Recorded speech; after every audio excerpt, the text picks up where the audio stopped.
a seat and motherfucking listen.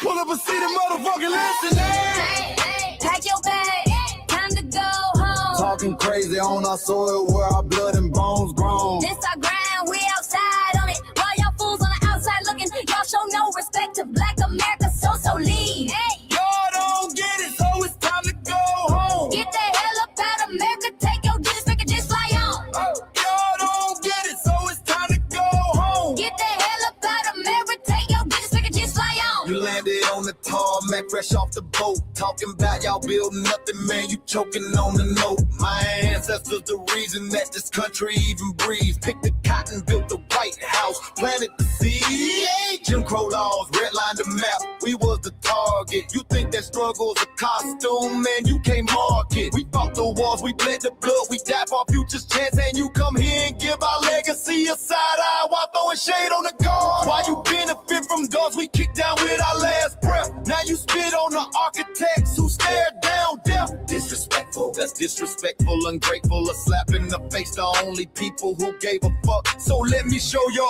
ungrateful ass to the right place.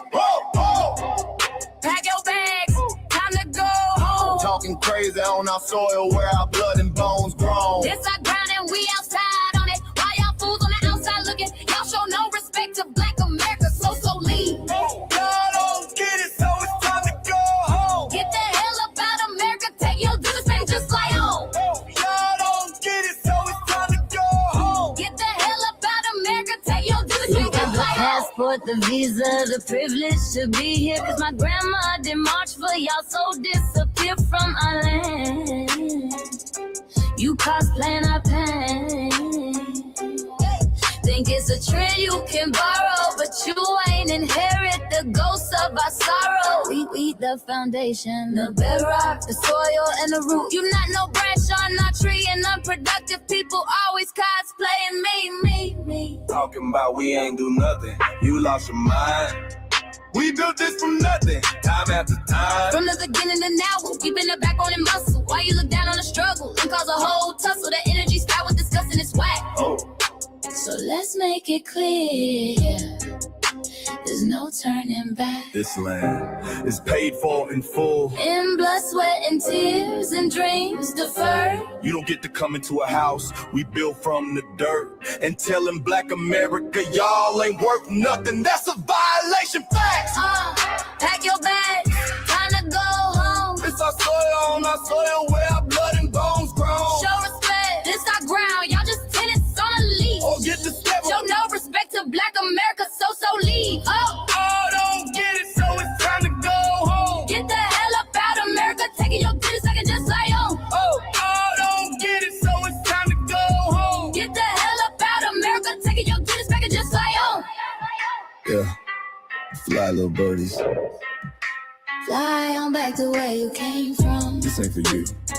The soil is sacred. We said what we said. It's time For y'all to go home. So fly a little birdies fly. So fly a little birdies fly. So fly a little birdies fly. Fly far, far away from here. So fly a little birdies fly. So fly a little birdies fly. So fly a little birdies fly. Fly far, far away from here. So fly a little birdies fly. So fly a little birdies fly. So fly a little birdies fly. Fly far, far away from here. So fly a little birdies fly. So fly a little birdies fly. So fly a little birdies fly. Fly far, far away from here. Bye bye, little birds.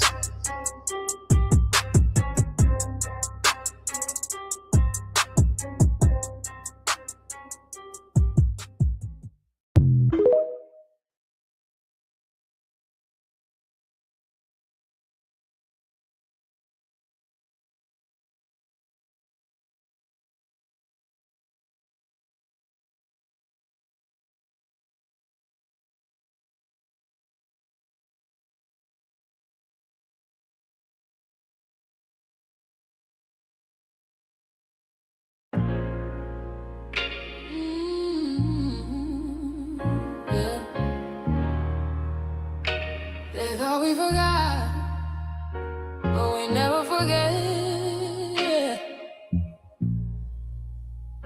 This one's for the rules. built this land from dust and tears, 400 years, and we still here. They write new rules, but they don't see. Every freedom they got came off you and me. We planted seeds, they took the bloom. We lit the flame, they left the room. But we back now, no disguise. The spirits woke, we realize all we want is what we earn. That sweat and blood, yeah, that table turn. You can't buy culture, can't fake that fight. This is our day, this is our ride. We happy day. Say it loud, say it strong. We the heartbeat that's been here all along. Foundational Black Americans, stand tall. We ain't begging for nothing, we built that all. Born from pain and grace, you can see the truth written in our face. We the soul, the sound, the fight, the flame. Foundational Black Americans, say our name. They love our rhythm, but they dodge our blues. Use our voice when it fits their news. They take our sound, but not our scars. We the backbone, we the stars. Now the veil is gone, the mask is clear. We see the game, we know it's here. No more silence, no more lies. We lift that flag and watch it rise. Rise up, rise up. We the ones that made this nation breathe. Our veins are power, our roots are trees. We know world is rhythm and grace. And now we're reclaiming our rightful place. Can't copy courage, can't steal pain. You can't inherit soul by changing names. Our story ain't done, it's the revival. We guard the gate, it's about survival. We FBA, say it proud, say it loud. The world dances on what we vow. Foundational Black Americans, still we stand, still we fight, still we demand. Every block, every song, we've been right here all along. The soul of a people strong and free. Foundational Black Americans.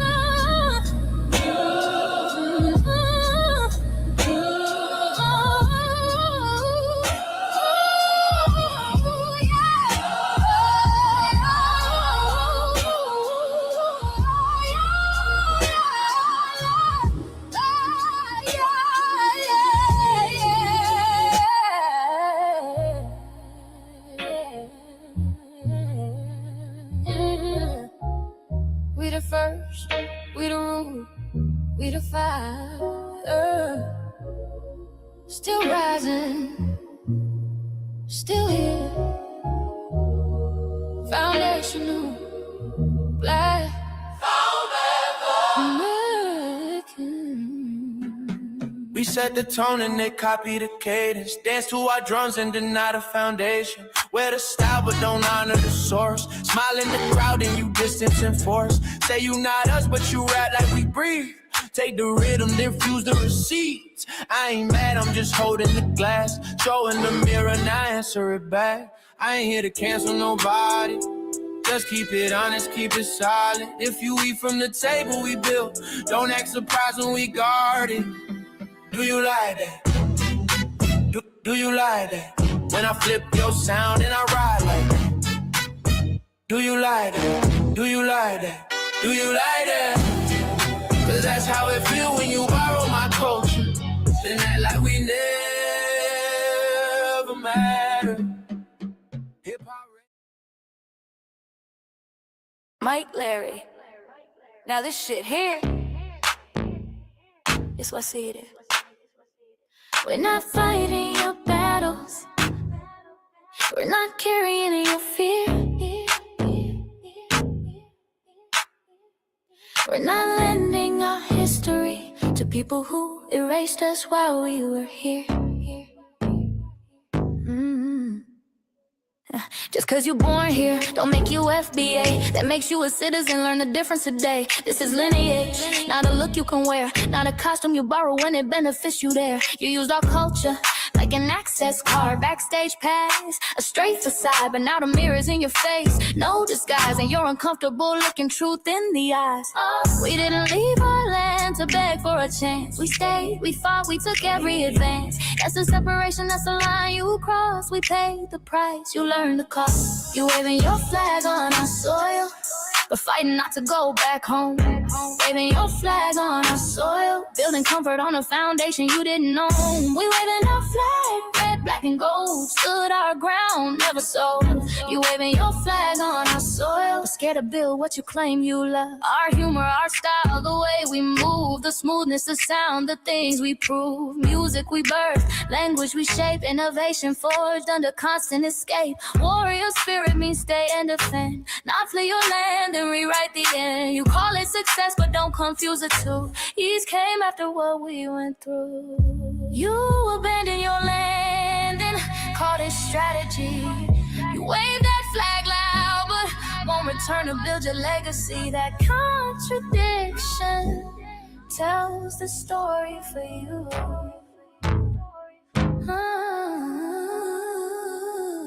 You waving your flag on our soil, we're fighting not to go back home. We waving ours where we were forged, every inch earned, every brick known. We can't be deported, and that truth changes everything. We can't be deported, and that truth changes everything. We know who we are, and now we see who you are too. Just because y'all born here doesn't make you FBA at all. It makes you an American citizen. It's biologically impossible to be us, because it's a lineage, not some damn costume you can just put on to look cool. You immigrants and immigrant Americans has used our culture as an access card, a backstage pass to our culture. Now y'all have to look in the mirror. Our sense of humor, the aesthetics, mannerisms, the style of dress, the smoothness, the creativity, our genres of music, innovativeness, our slang, our warrior spirit by staying on our homeland and fighting and not fleeing to somebody else's land to beg for a better life and shit on the very people who fought to have us there. That's who we are. And we know who the hell y'all are, waving your flag on our soil and fighting to make sure y'all don't go back.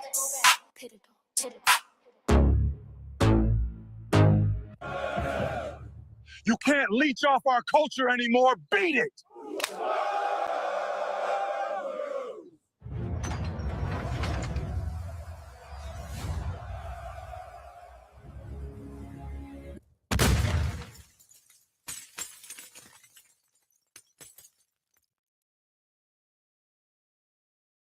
Mike, Larry, man, you did it again. We really making history. Let's go. Do you like that? Do you like that? Flip your sound, how you like that? Do you like that? Do you like that? Say it loud, don't walk it back. Do you like that? Do you like that? You grew up mimicking us, now y'all switch it up. Turn the carbon copy, y'all ain't black, what the fuck? It's funny y'all connecting to our culture like it's Wi-Fi. Surfing on our waves of our culture, no more agua. Telling my culture for all these years. Look how time flies, all these colonizers in disguise. Y'all hate, y'all still hate us outside. Study dope, vampires, suck the blood of our guilt. They copy the flavor, sip the juice. Love the results, hate the truth. Who? Do you like that?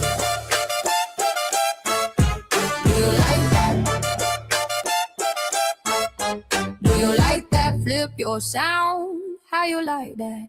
Do you like that? Democratic shields, talking points, the road they fill. Fish and chips, agent on the mic, judging FBAs, but ain't you half white? Talking like you one of us, we need a proof face. The agent type, the prune face. Like 50 and Jim, it's a cold game. Throwing stones, cause we built our own lane. I'm joking, kinda, but I mean, smile calm, pressure intact. Y'all proud where y'all from. Where they flag, beat they drum. But when it's us, tone switch fast. Same pride, but it's too much. FBA pride, lineage solid. You can't put this on, can't try it on. Built here, stayed and fought. That's the difference. That's the card. Do you like that? Do you like that? Say it clear, don't twist the facts. Do you like that? Yeah. Do you like that? Do you like that? Point made. No edit. No care.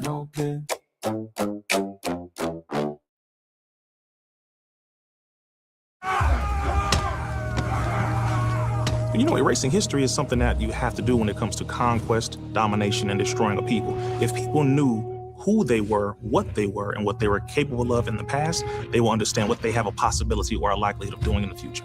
Foundation of Black Americans, we've always had a culture of resistance. We cultivated a culture of resistance on this land, and we've been resisting ever since we've encountered European domination. But nothing was really popping in Europe until the transatlantic slave trade, and that's where they amassed a lot of wealth.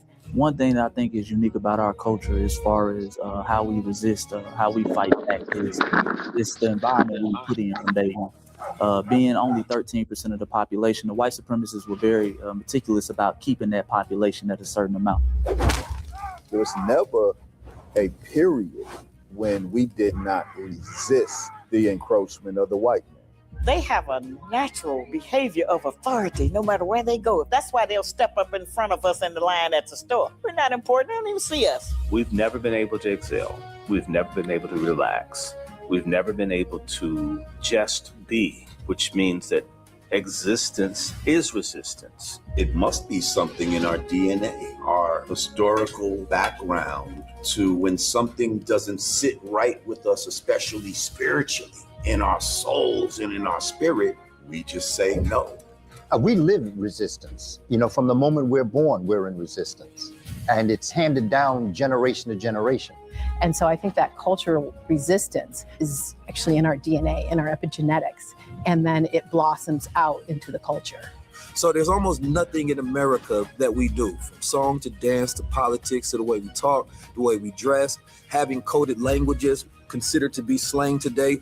Everything about Black American culture is a form of resistance.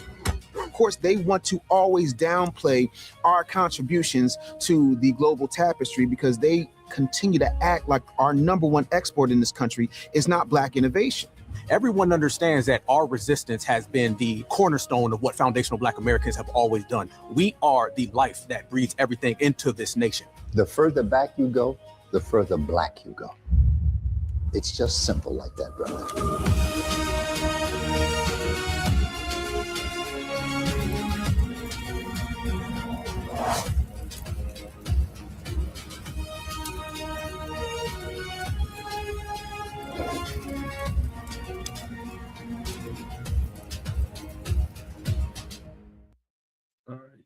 Thank you, Black family. Thank y'all for tuning in to another episode of Shabaka'S Blacc Experience Enhanced.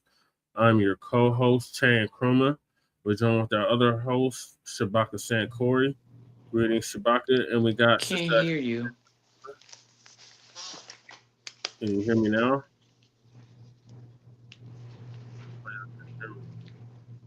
Can you hear me now? Oh, hello. Shabaka, can you hear me? Yes, sir. Can you hear me? Yes. I can hear you, Shabaka. Sister Ashida, you might have to go on. Hey, Ashida. Hey, she might not have to because because what it is, I just put the Bluetooth on. I'm just waiting for the configurations to go in. Can you hear me now, Sister Ashida? I hear you, She Shabaka. can't hear me. I cannot hear Brother Che. Okay, all right, Che. Oh my God. Okay, boy, here they go again with this nonsense. Okay, Brother Che, try clicking out and coming back in. He looked like he's trying to use a microphone. Yeah, I do have something ain't connected. Okay, she's saying is that you're trying to. It looks like you're trying to use the microphone. Something's not connected. No, it's connected. Okay, state is connected, Akshita. Both of okay, well, you want me to go out or something? I can hear you. Go out and come. Go back. Yeah, go out and come back in, because see, with this heat, sister, you know what I'm saying? This here has a lot to do with it. And plus that, they censoring this bullshit. You know what I'm saying? Excuse my language. Well, if you want it to be heard and to be felt, don't call it bullshit. All right, sister. Okay, you got me on that one. Yeah, you gave me a Joe Frazier left hook over my right hand. There you go. I'm gonna come back in. Okay. Sister. Okay. All right.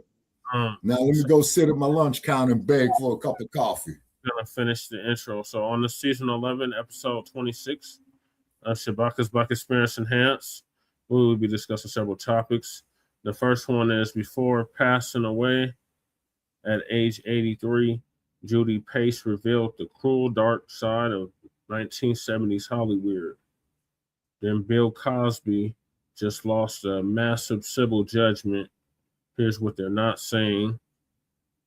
Then we got growing opposition to the U.S.-Israeli war in Iran. I hear you. Okay, you can hear me now. Great. The U.S. Treasury just declared America insolvent. Then how to avoid war legally. Conscientious Objector explained what you need to know. Dr. Umar SIMPS for Sukihana and says he have a son with her. Good black woman. And Congressional Black Caucus backs Ghana slave trade resolution. The Shabaka'S Blacc Experience Enhanced is based on the 50th anniversary of the founding of the original Blacc Panther Party for self-defense. We started on Blogtalk Radio back in 2016 and have been around for 11 seasons now. Shabaka'S Blacc Experience Enhanced covers the Black experience from the beginning of time until 10 minutes ago. It is also part of the Frontline campaign and has recently, within the last 2 or 3 years, moved from Blogtalk Radio to Streamyard. Please make sure y'all like and share the broadcast, family. Please find us on Streamyard, YouTube, Frontline Black News. Links to all of our channels are in the description, including Frontline Black News, Frontline Black News 2, our backup channel. Make sure y'all sub to that. Just in case you try to take Frontline Black News down again. Then we got my personal page, Jesse Parrish, aka Chain Kruma.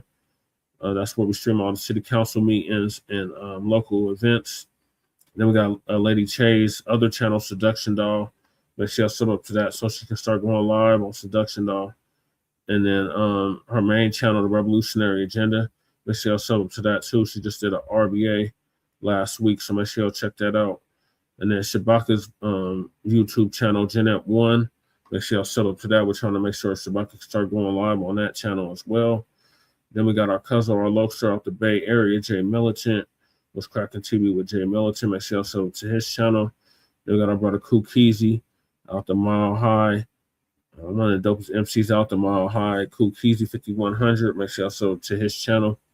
Then we got Breeze Omega, our brother out of Virginia, by way of New York. His link is also in the description. And he just surpassed 1,000 subscribers. So congrats to him. And then we got the Church of Black Power, our brother out of Watts, California, who's now in Houston, Texas. His link is also in the description. He just surpassed 2,000 subscribers. And our brother Black Truth United, who's been on a hiatus, but did come up with the B1 Rolodex, which is a modern-day green book for FBA and B1 businesses alike. And the links to submit your business into the Rolodex itself is in the description. Then we got the petition for reparations, the change.org petition. Make sure y'all sign that. And then newly added, we got the Council, the Congressional Black Caucus, and create a foundational Black American Caucus. That petition link is in the description. Then we got the Kickstarter for Hidden Colors 6, which I just showed the trailer for. We did meet the goal, so congrats for that. And then we got Lady Che's GoFundMe. Donate to that if you can. And we got the 103-year-old grandmother who is on the verge of losing her home in LA of almost 40 years. Her GoFundMe is also in the description. Then we got copyright disclaimer under Section 107 of the Copyright Act of 1976. Allowances made for fair use for purposes such as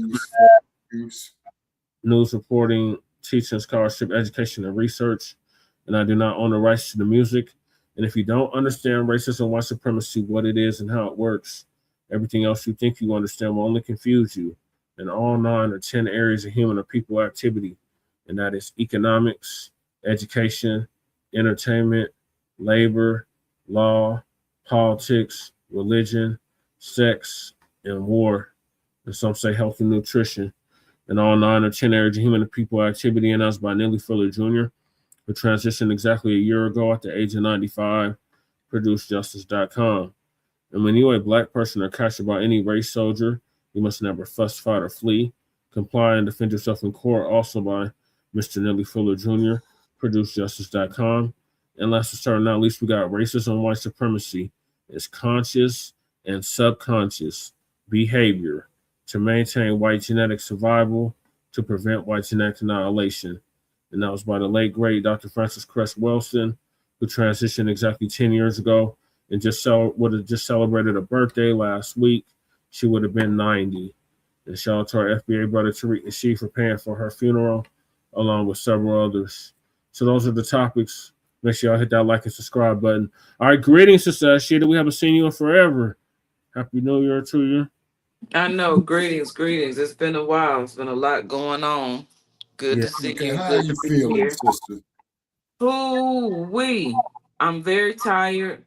I had radiation, immunotherapy, and went out and worked, did some lifts tonight. And it's so funny that the topic, that the videos that I was seeing was really hitting home for me today because of the experience that I just had when I walked in the door. I done cried about it.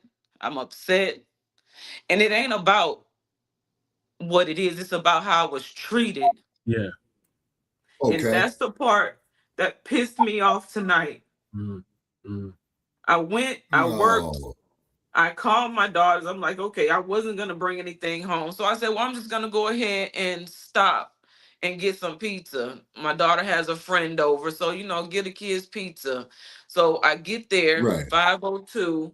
I ordered the pizza. That's what time the tickets say, 5:02. They said it's going to be about 15, 20 minutes. I gave them about 20 minutes. I come back through. They say, well, we don't have any cheese pizza. Mind you, the line is crowding up. There's people crowding on the inside. There's people crowding in the drive-through. So I go and get gas. That's when I came. I went to got gas. I came back and they said they were cheese pieces. So I came back again. I sat in the front of the building. I went inside. There was a line of people who still hadn't ordered their food. So I said, well, let me just go ahead and go back around into the drive-thru again. So now I'm behind about 5 more cars. I get there. She runs from the window and tells somebody else to come and tell me for the 3rd time there's no cheese pizza. And so man. I said, well, give me my refund. Give me my money. You know that's what I'm right. saying? Exactly. So instead of telling me cash or card, you can have the option of cash or card return of your cash, your money. They didn't give me the option of cash. They only took my card. But then after he gives me my card back and tells me it's going to take 2 to 3 business days, you should have told me that. Now I'm $30 out of money that I just went and worked for now.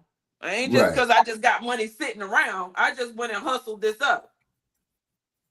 I done put time and effort into after I done had. We lost Sister. Come on, phone. Okay, we hear you. We hear your telemetry. Okay, there you are. We can see you again. Go ahead, sister.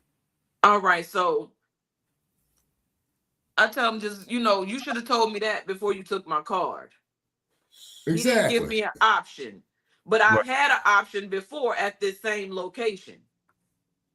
And other locations, so I know it's an option. They just didn't give it to me. And so I sat in the front for a minute because I had to collect myself because I'm like, wait a minute. Now I'm seeing somebody walking out the building with 3 pizzas and some wings. And I ordered 3 pizzas and some wings, the same amount of order, almost same thing that this lady, after 50 customers after my first order, and you still don't have my order, he gonna tell me that my order got lost in the system, but everybody else's order didn't get lost, only mine. Yeah, that's some bull. Okay. So then he should be digging in his pocket, refunding your money. But I'm if waiting. I was with your sister, I would have got your money back. Well, look, I'm calling a corporate office because I should have went in there and did all of that, but I just, you know what? I was so frustrated because at that time I was already finna break on the inside, and ain't no telling. I ain't got time to be allowing somebody, anybody, to take me to a level of anger where I can't control myself, where I lose my control or character in the process. Right. You don't get that type of power. Okay, you're right. You're right. Actually, You don't get to. I'm not gonna express myself in that type of anger when I felt it. Right. Because I know what it's all about. I know why you mistreated me. I'm the only one look like me coming up in here at this time. Yep, you already know. But So we don't see color. Right. So, you know, it's not too often that I deal with things like that, but I still do deal with things like that. Mm-hmm. To this day, 2026. Okay. And that's because, sister, we on our system of global white supremacy. Right. Okay. All right. So on that there, sister, my suggestion to that is this, right? Okay. You log down the number, or the store, the address of where the store is. I already got on the receipt. Okay. All righty. So now what you want it's to on do? The receipt, okay. And all I gotta do is I'm gonna call the corporate office, and I recorded the conversation that I had with the manager. Yep. You okay. did right. Okay, good. So I got the manager's name. I got the conversation that we had when I called, and got the corporate office number. Right. So that conversation has been recorded. So it doesn't matter at this point. All I'm gonna do is call the corporate office and tell them my complaint. It doesn't really matter how they handle it, long as I get my money back. Right. You just need your refund. Okay. Now also too, and I want to ensure that this little building over here, they not playing and they take my money like I'm not paying attention, like I'm not really gonna get in touch with the corporate office about them. I got the receipt. I know how to read the receipt. I know all their information. I got all their store information on the receipt. And I got the recorded of him telling me his name as the manager. Okay. Okay, then call up your banking institution. So after I said, let me get your corporate number, he gonna say, well, we could still do the remake. I don't even want nothing from you. Right. Lousy customer service. I'm not gonna come back up there so you can spit and put your foot at the bottom of my piece of crust and put it in the oven for me. Just give me my damn exactly. money. And so you had 3 opportunities to get my order to me, and you failed every time because of whatever you thought you could do to me. Right. So run me my money. Now let me ask you this, sister. Every other customer got treated with respect. Every other customer got treated with kindness and got their order. Right. Okay. But you keep telling me it's something in my order that I'm waiting for another 15 minutes, and I go around the building and come back, and you still don't have it. Right. Shout out to our viewers. Jabs in the building. Shabaka, shout out to you. Hey, Jab. Okay, sister. All right. So thank you for letting me share that, because it just aligned with where the show was starting off with the video. And I'm like, I was finna go and sit down and be quiet. I didn't want to talk to nobody today. Just chill, relax, mind my business. But then when I seen the notification from Shabaka, thank you and salute to you. I was like, you know what? Let me go. I didn't even mean to come on the show. I was thinking I was finna go to a YouTube. I didn't know I was gonna be on the camera. So he sent the Streamyard link to you. That's why. Okay, well, it's all good. I figured it out. It's just got a lot of time to get to, but we're welcome to have you on. Thank you. Okay.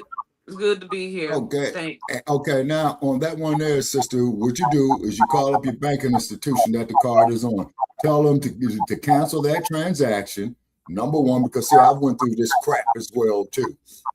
Number 2 is call up the corporate, write up the manager. Okay, it's because he's the commander on the scene, so all that there is on him. He's supposed to be in charge of his subordinates. I don't have to tell you that. Write his ass up personally, right? So then tell them that you want the money back, and if they don't hurry up and give it to you, say within 72 hours, haul their ass in the court.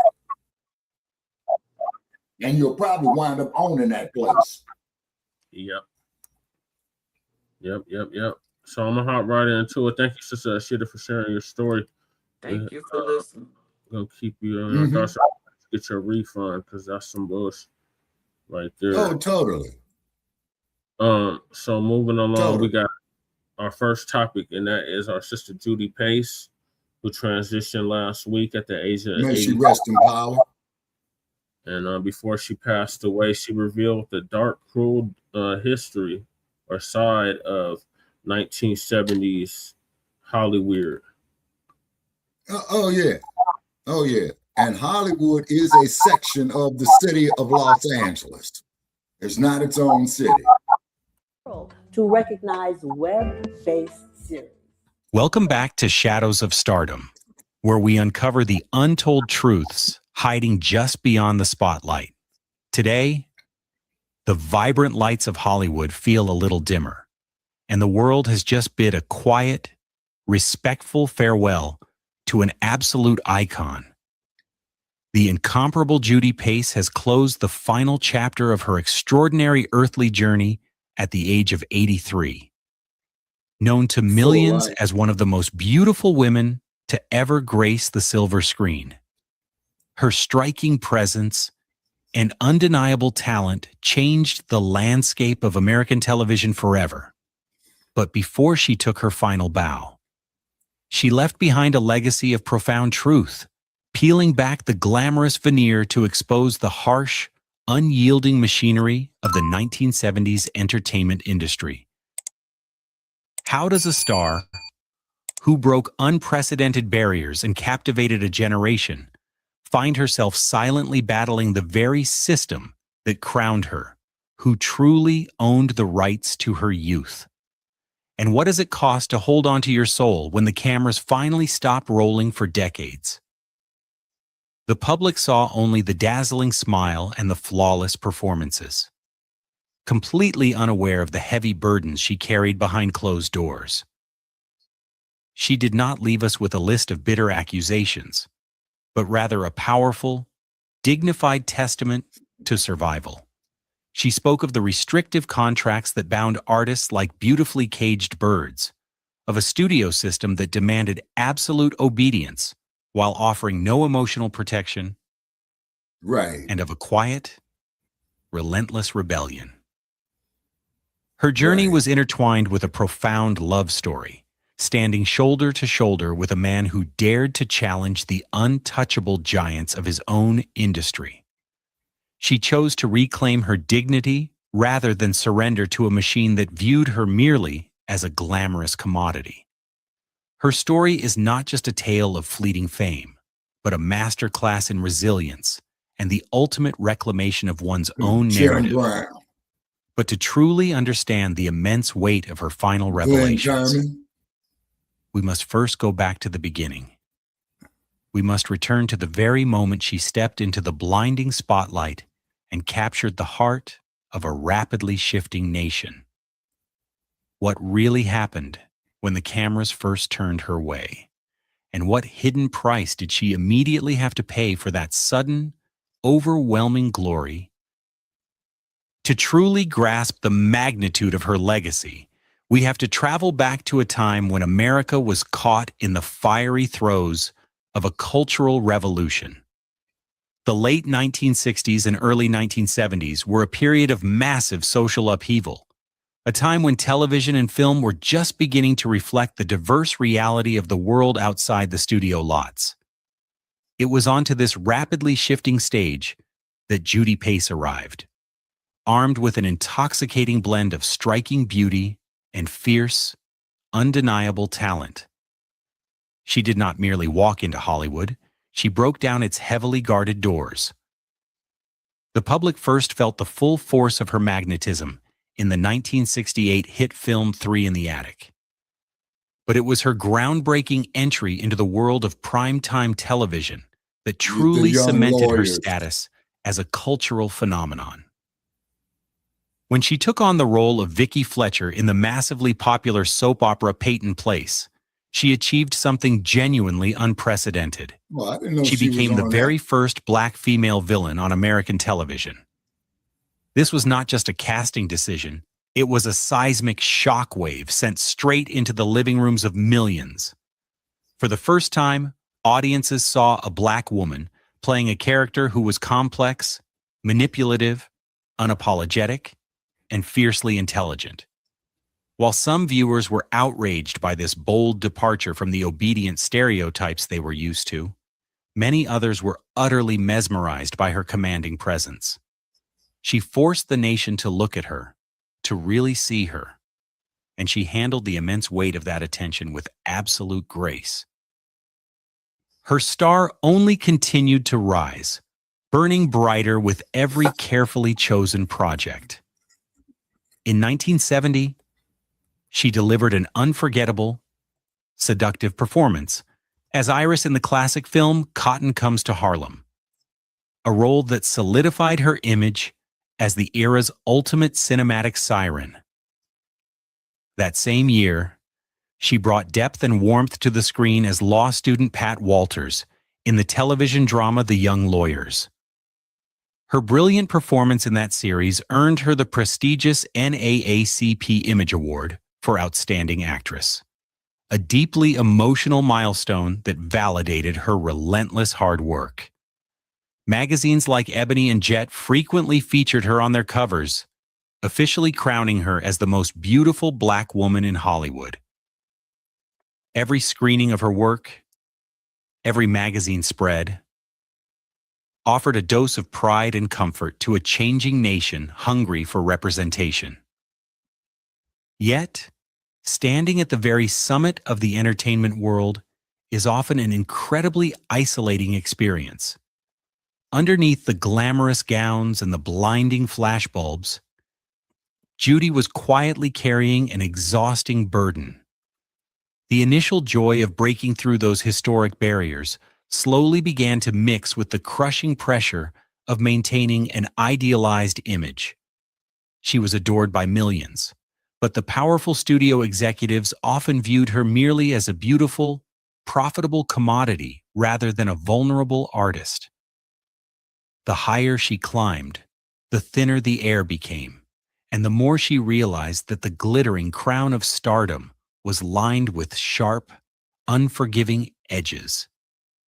As the applause thundered around her, a much quieter, darker reality was beginning to take shape behind the studio gates.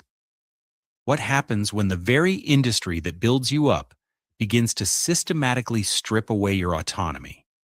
And how long can one woman smile through the invisible chains before she finally decides to fight back? While the audience saw Judy Pace beaming radiantly on the silver screen, a profoundly different narrative was unfolding behind the velvet curtains.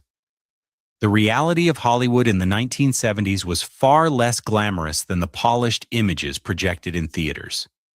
The studio system, though slowly evolving, was still a rigid, unforgiving machine that often viewed actors not as complex human beings, but as highly profitable properties to be managed and controlled. For a pioneering Black actress, this machinery was doubly oppressive and incredibly isolating. The very industry that celebrated her breathtaking beauty was simultaneously trying to trap her inside it, systematically stripping away her artistic autonomy in exchange for the bright lights of fame.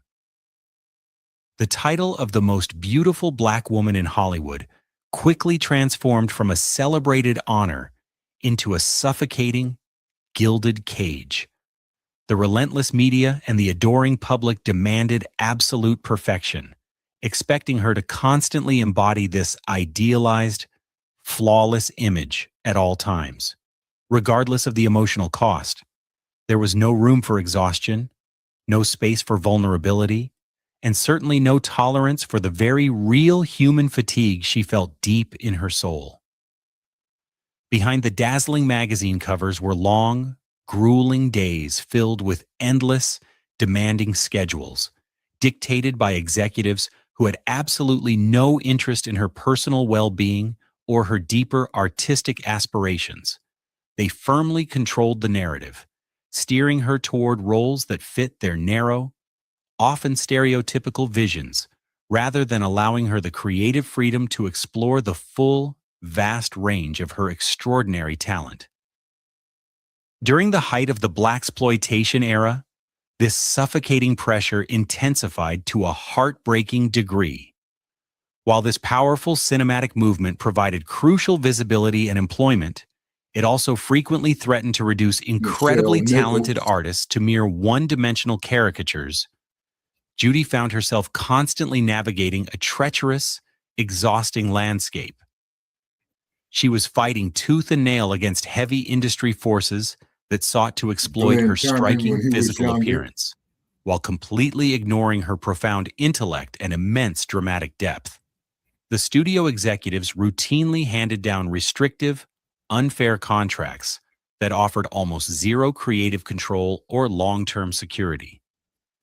They treated her sheer star power as a disposable commodity to be bought, sold, and manipulated for their own financial gain.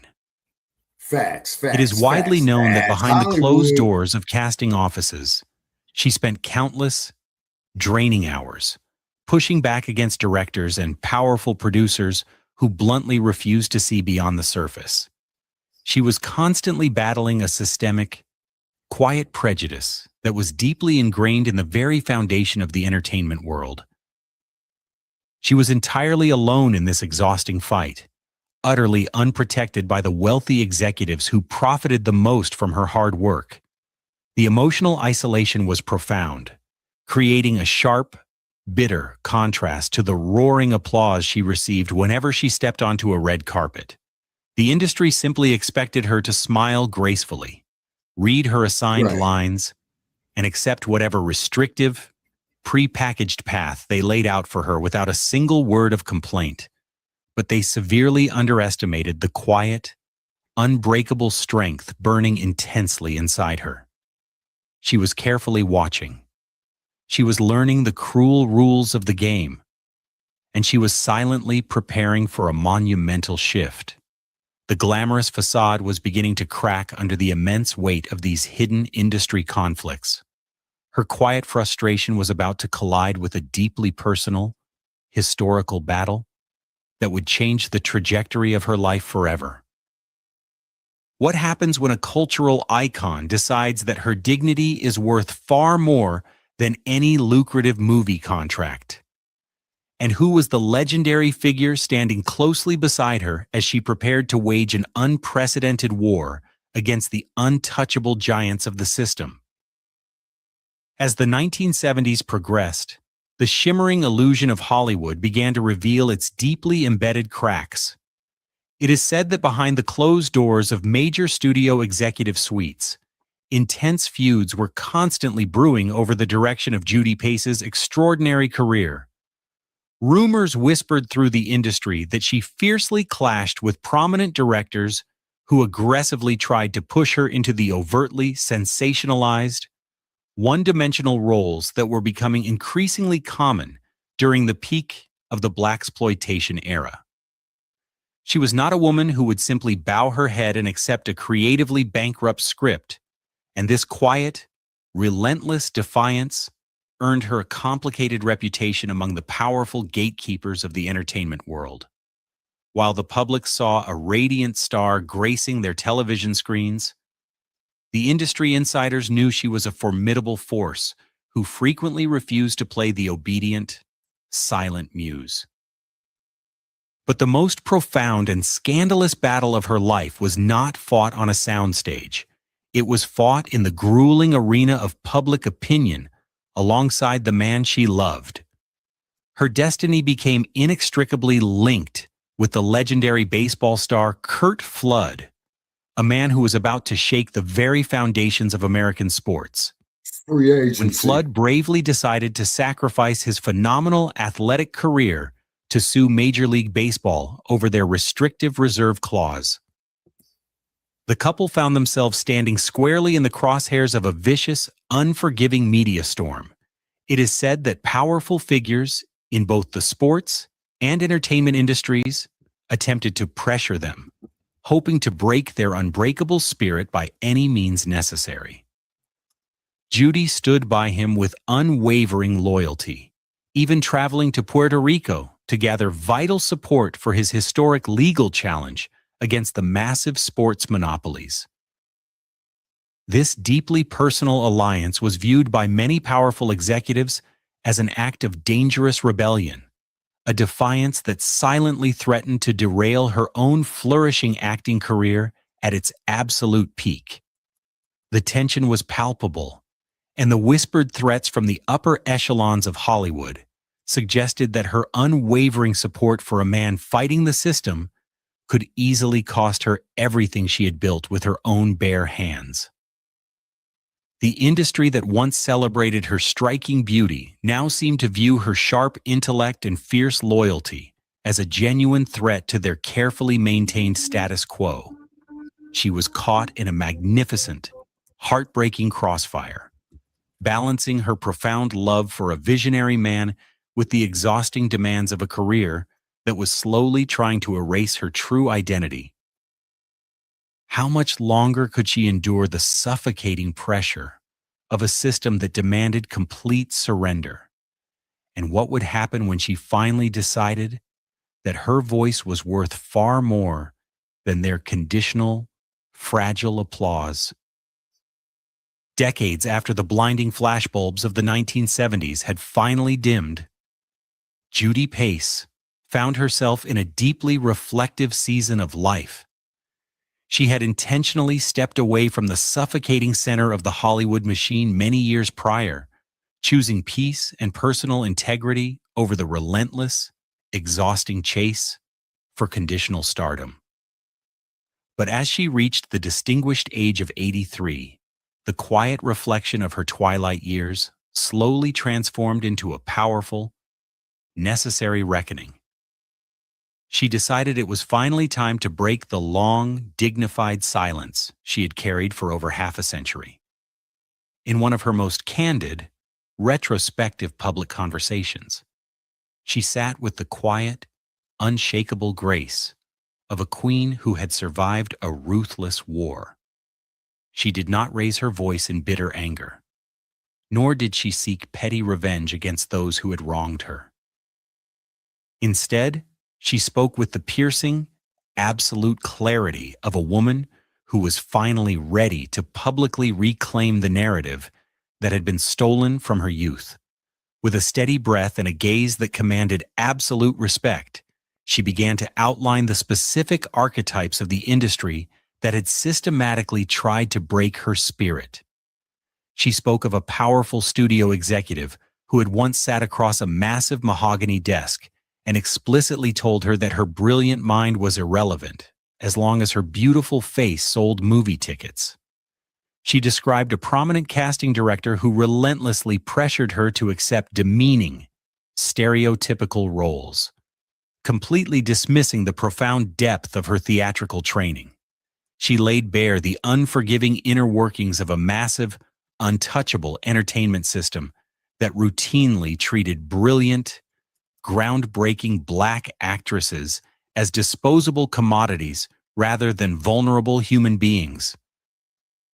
Every single word she spoke was a heavy, emotional release, severing the invisible, suffocating chains that had bound her to a painful past.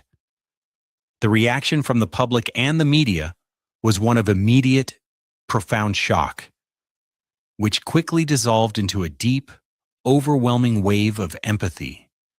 Generations of fans who had only known her as the glamorous Vicky Fletcher or the radiant Iris suddenly saw the profound, hidden scars she had silently carried for them all these years. Her bold revelation was not merely a recounting of old grievances. It was a masterful reclamation of her own power and dignity.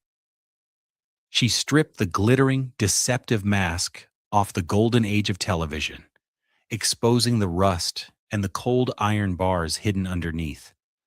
As the world absorbed the sheer weight of her undeniable truth, a lingering, haunting question remained in the heavy air. How do we properly honor the immense sacrifices of a woman who gave so much of her beautiful soul to an industry that actively refused to protect her And what ultimate guiding lesson does her monumental life leave for the countless generations of artists who will inevitably walk the treacherous path she so bravely carved? The story of Judy Pace is far more than a glittering Hollywood fable. It is a profound, living testament to the sheer resilience required to survive the crushing weight of manufactured stardom. Her journey forces us to look beyond the mesmerizing smiles and the iconic magazine covers, urging us to recognize the deeply vulnerable human beings trapped inside the relentless machinery of fame. When we reflect on her monumental sacrifices and the quiet indignity she endured for the sake of her art, we are faced with uncomfortable, necessary questions. What if the entertainment industry treated its most radiant stars as fragile, complex souls rather than disposable, profitable products? Are we as a devoted audience truly willing to listen to these hidden cries before the stage lights finally go out forever?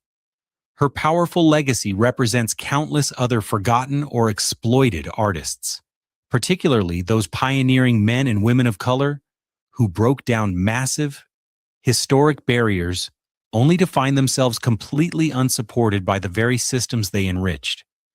She carried the heavy burden of representation with absolute grace, but she also carried the hidden, excruciating scars of a deeply unequal industry.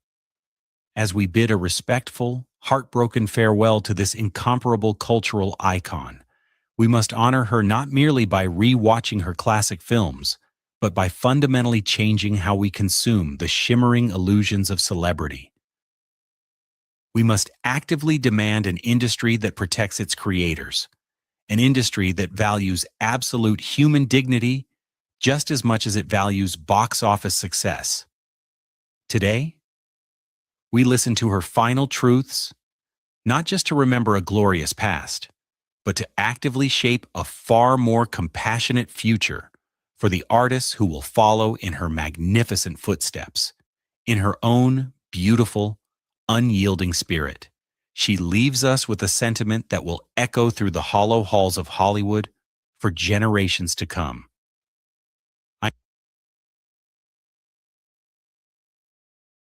Greetings, Black Opening. Okay, how you be?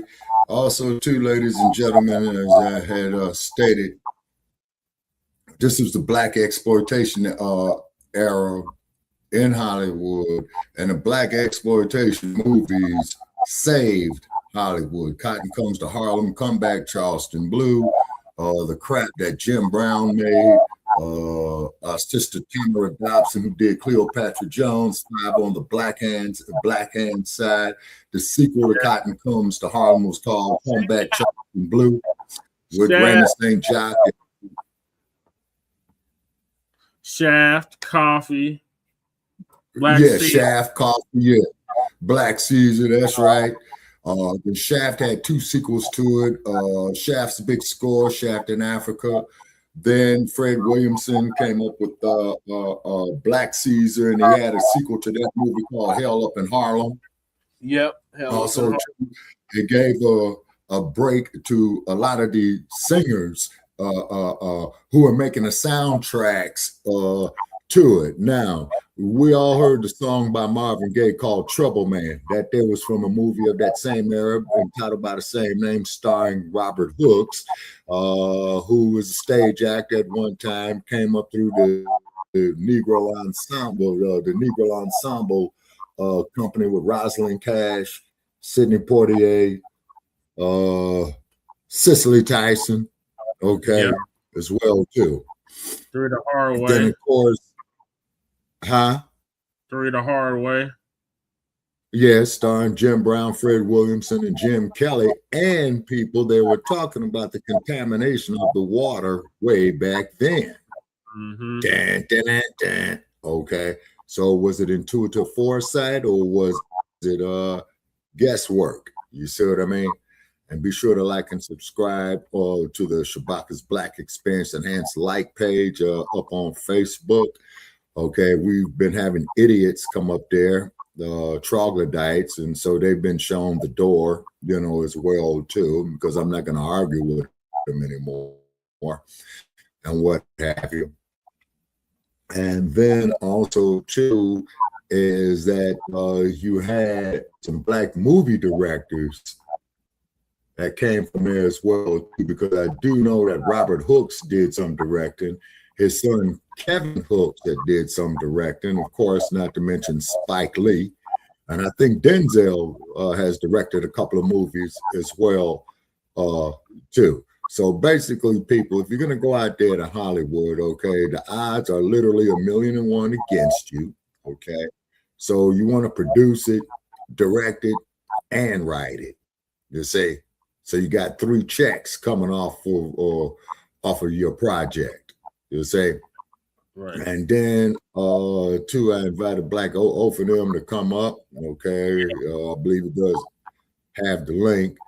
Okay, Sister Akshita stated that she stepped away for a moment, that she'll be back. Okay, so that's what it is. So when you Nabisco's out there talking about we don't deserve reparations, if it wasn't for us, your whole damn American economy would collapse. Right. We know it. You know it. You Nabisco's hate it. That we know it. Right. Okay, and I land my plane on that. Sister Sita, have you returned? Yeah, there she is. No, there she is. She popped in and out. Sister Akshita? Yes, I'm here. Yes. Okay, so what are your thoughts on the information that I just relayed to here, if you heard the telemetry? Also, to another thing, too, Kurt Flood with the baseball free agency, okay? He was banned for life from Major League Baseball, because free agency means that you go out there and you negotiate your contracts with other teams, as opposed to that you're locked into a contract, for the entirety of your career. You say, right. So, and as well as they should be able to negotiate with other teams, is because getting banged up on those athletic fields, getting banged up on them football fields, getting banged up in a boxing ring. Yeah, you should negotiate your own contracts.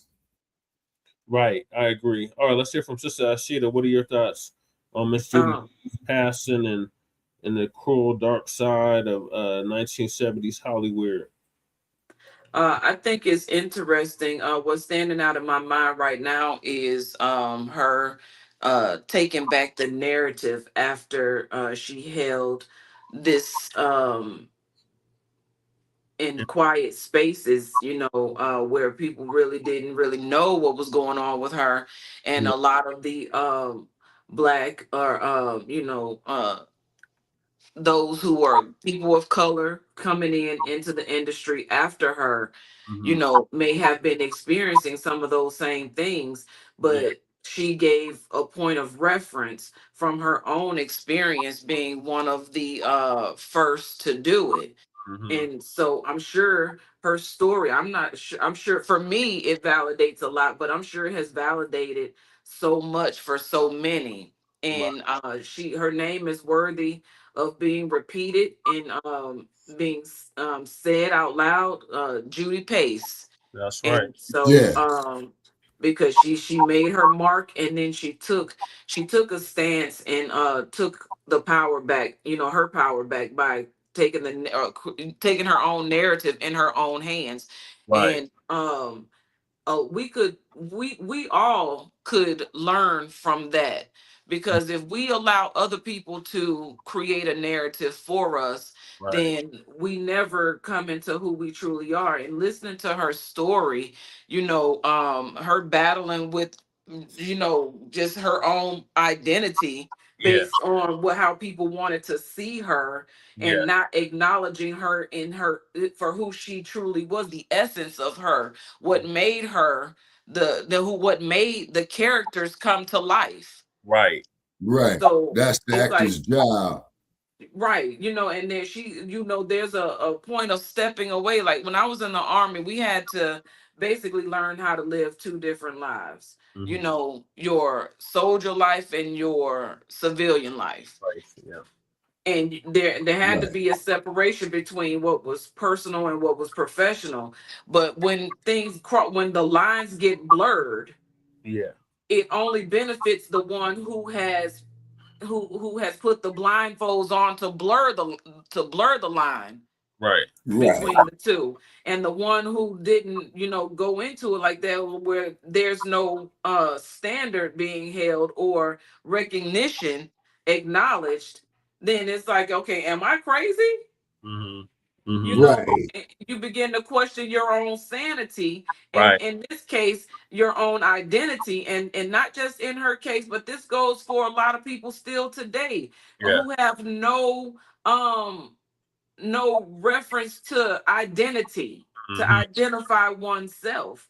And so we have a system that has created narratives and have put titles and names on these narratives, and the people have become blurred from what is real and what is false, because of law. I agree, Sister Ashita. Thank you for sharing that. And then keep in mind, if I just may say here, Brother Che, on what you got to understand is that, as Dr. Newton had pointed out, in Alameda County, any law that is so ambiguous that cannot be understood by the common person is not a statute. Shabaka. So may Miss Judy Pace rest in power. She definitely paved the way for a lot of Black and melanated actresses and actors that preceded her. And the same thing with her sister Jean Pace. Or succeeded her, rather. So shout out to her. May she rest in big power. So moving along, Bill Cosby, they still coming after Bill Cosby. Bill Cosby just lost a massive civil judgment. Man. So I got 3 clips lined up for this. So I got the news report, and then I got Tariq's take on it. I got 2 news reports and then Tariq's take on it. And then, if I may say, Brother Che, before you get started on that one, the only reason they did this shit to Bill Cosby because he was about to get NBC, and they couldn't let that happen. One of many reasons, but that was definitely one of the reasons. So this is from the Aryan Press. That's what I call it. But the Associated Press, and they're going to give us an update on it. Nabisco News.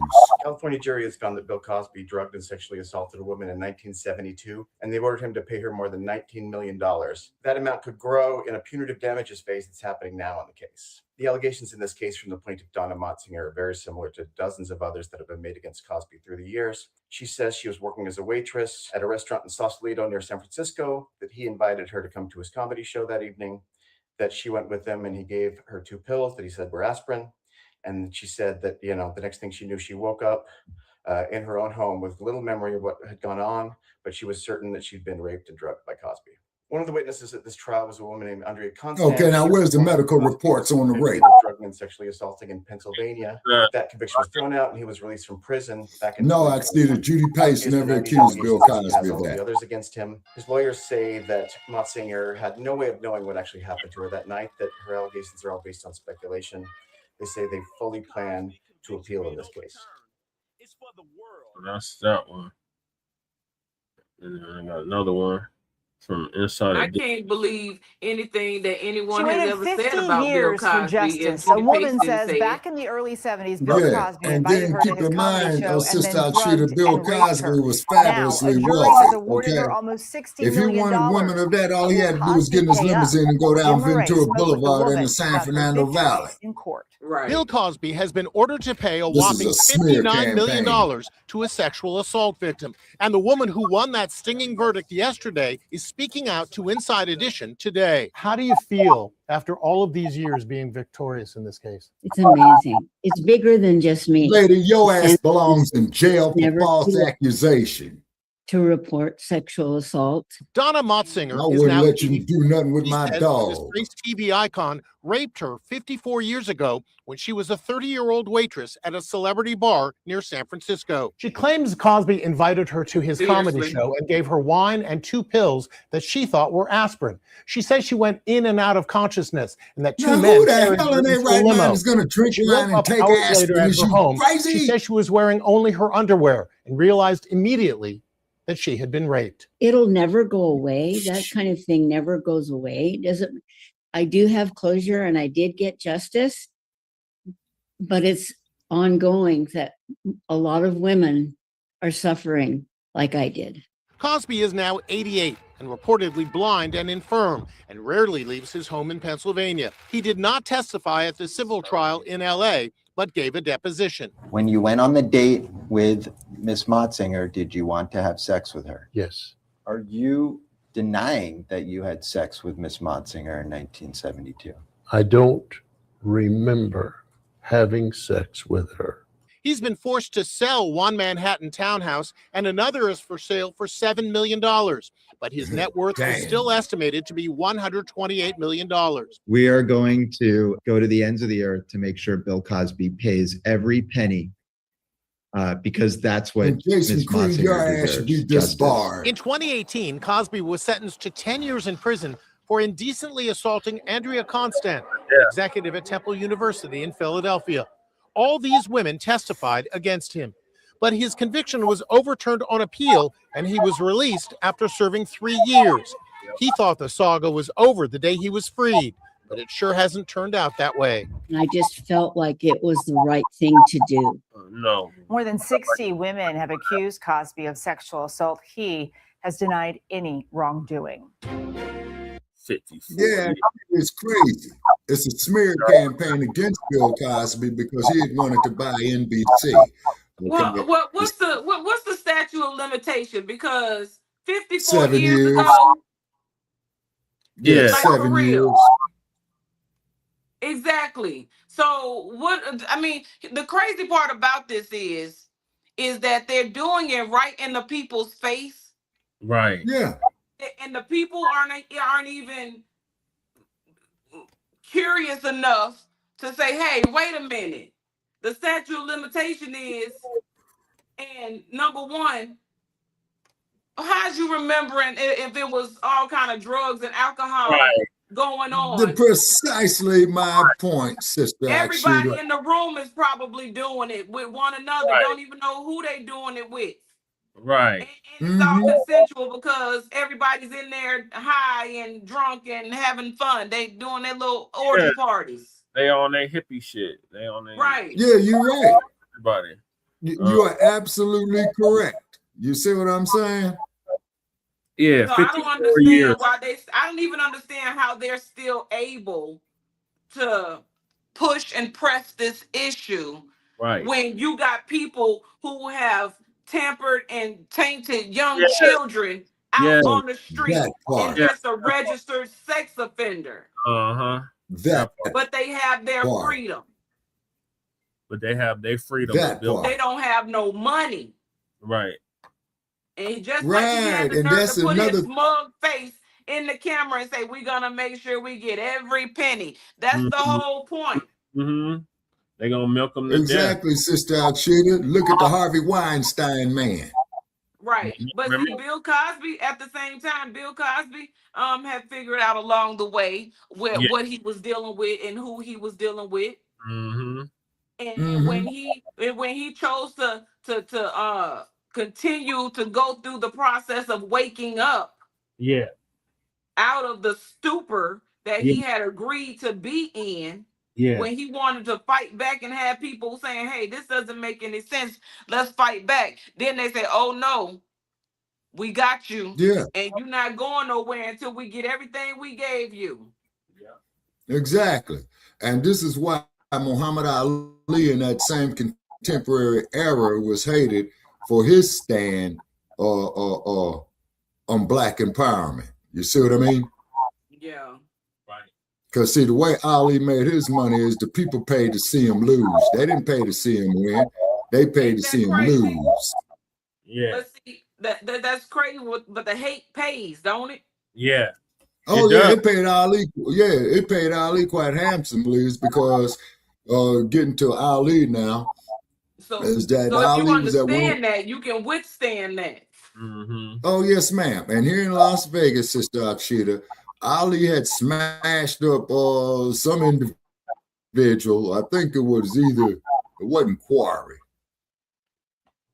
It wasn't a White Hope either. I think it was Ernie Terrell, the one that kept calling him by his slave name. And then Mr. Ali administered punishment. And then there was a white woman who got his autograph. That Bondini, who used to work as corner, used to refer to Miss Velvet Green, the evilest bee he ever seen. And she stated to Ali after he signed her autograph as that, yeah, I go to all your fights, you arrogant, conceited, blacker, SOB, and all other kind of profanities against them because I want to be there when they smash your face. You see what I mean? Mm. And then, of course, when he refused to go to Vietnam, I figured it with Nabisco's or online, well, he was a coward. I say, hey, Nabisco, get your ass off in the ring with him, and I bet he'll make a coward out of you. And by the way, Nabisco, do you say this here to your fellow Nabiscos who are going to Canada and burning your draft cards? When Ali refused induction, he said, I ain't going nowhere. And Will Smith should have got an Oscar for that role. Yeah, he should have. But let's hear what Tariq got to say on it. Thank y'all for sharing.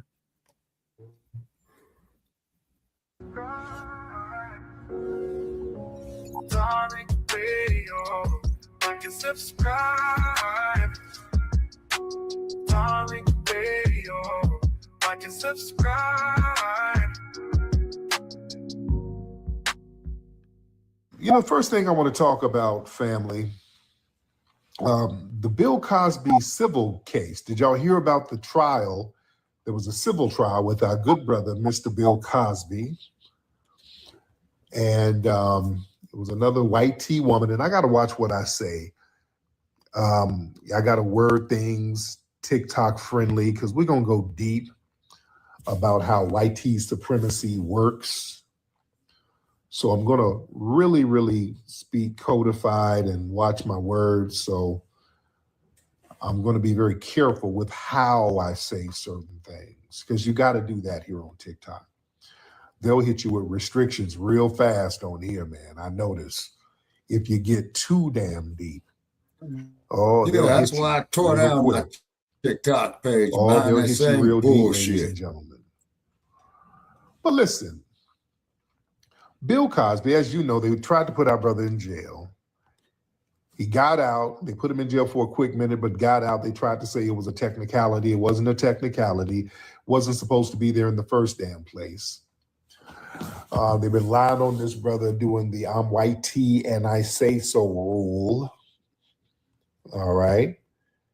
They always use the I'm white tea and I say so rule, and that's a rule, and we're going to break that down.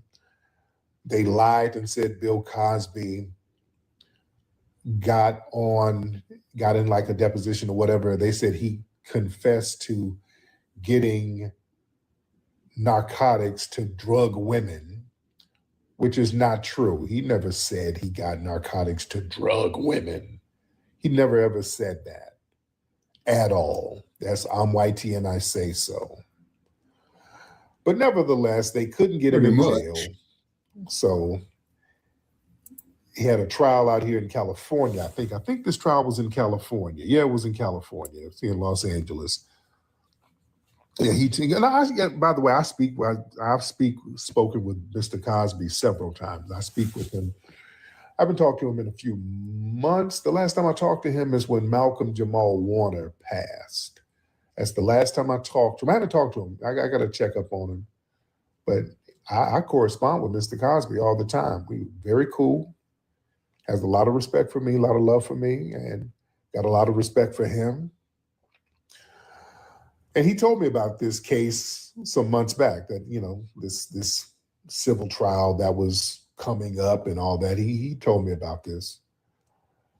And in this trial, it was a white tea woman named Donna Motzinger who said in 1972, All right, that's 54 years ago, okay? 1972 is 54 years ago. She said that Bill Cosby, said she hooked up with him, said he gave her an aspirin, and then she woke up in bed. Okay.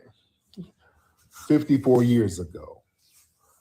All right. He gave her something that she thought was an aspirin, and then she woke up in bed and didn't know what happened. 54 years ago. That's half a century ago. All right. And this is a Karen, right? 54 years. And the jury said, yeah, okay, we'll buy that. Yeah, I just showed them. Yep.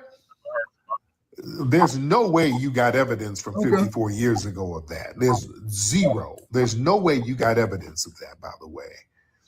Let's be real. What evidence do you have of that from half a damn century ago?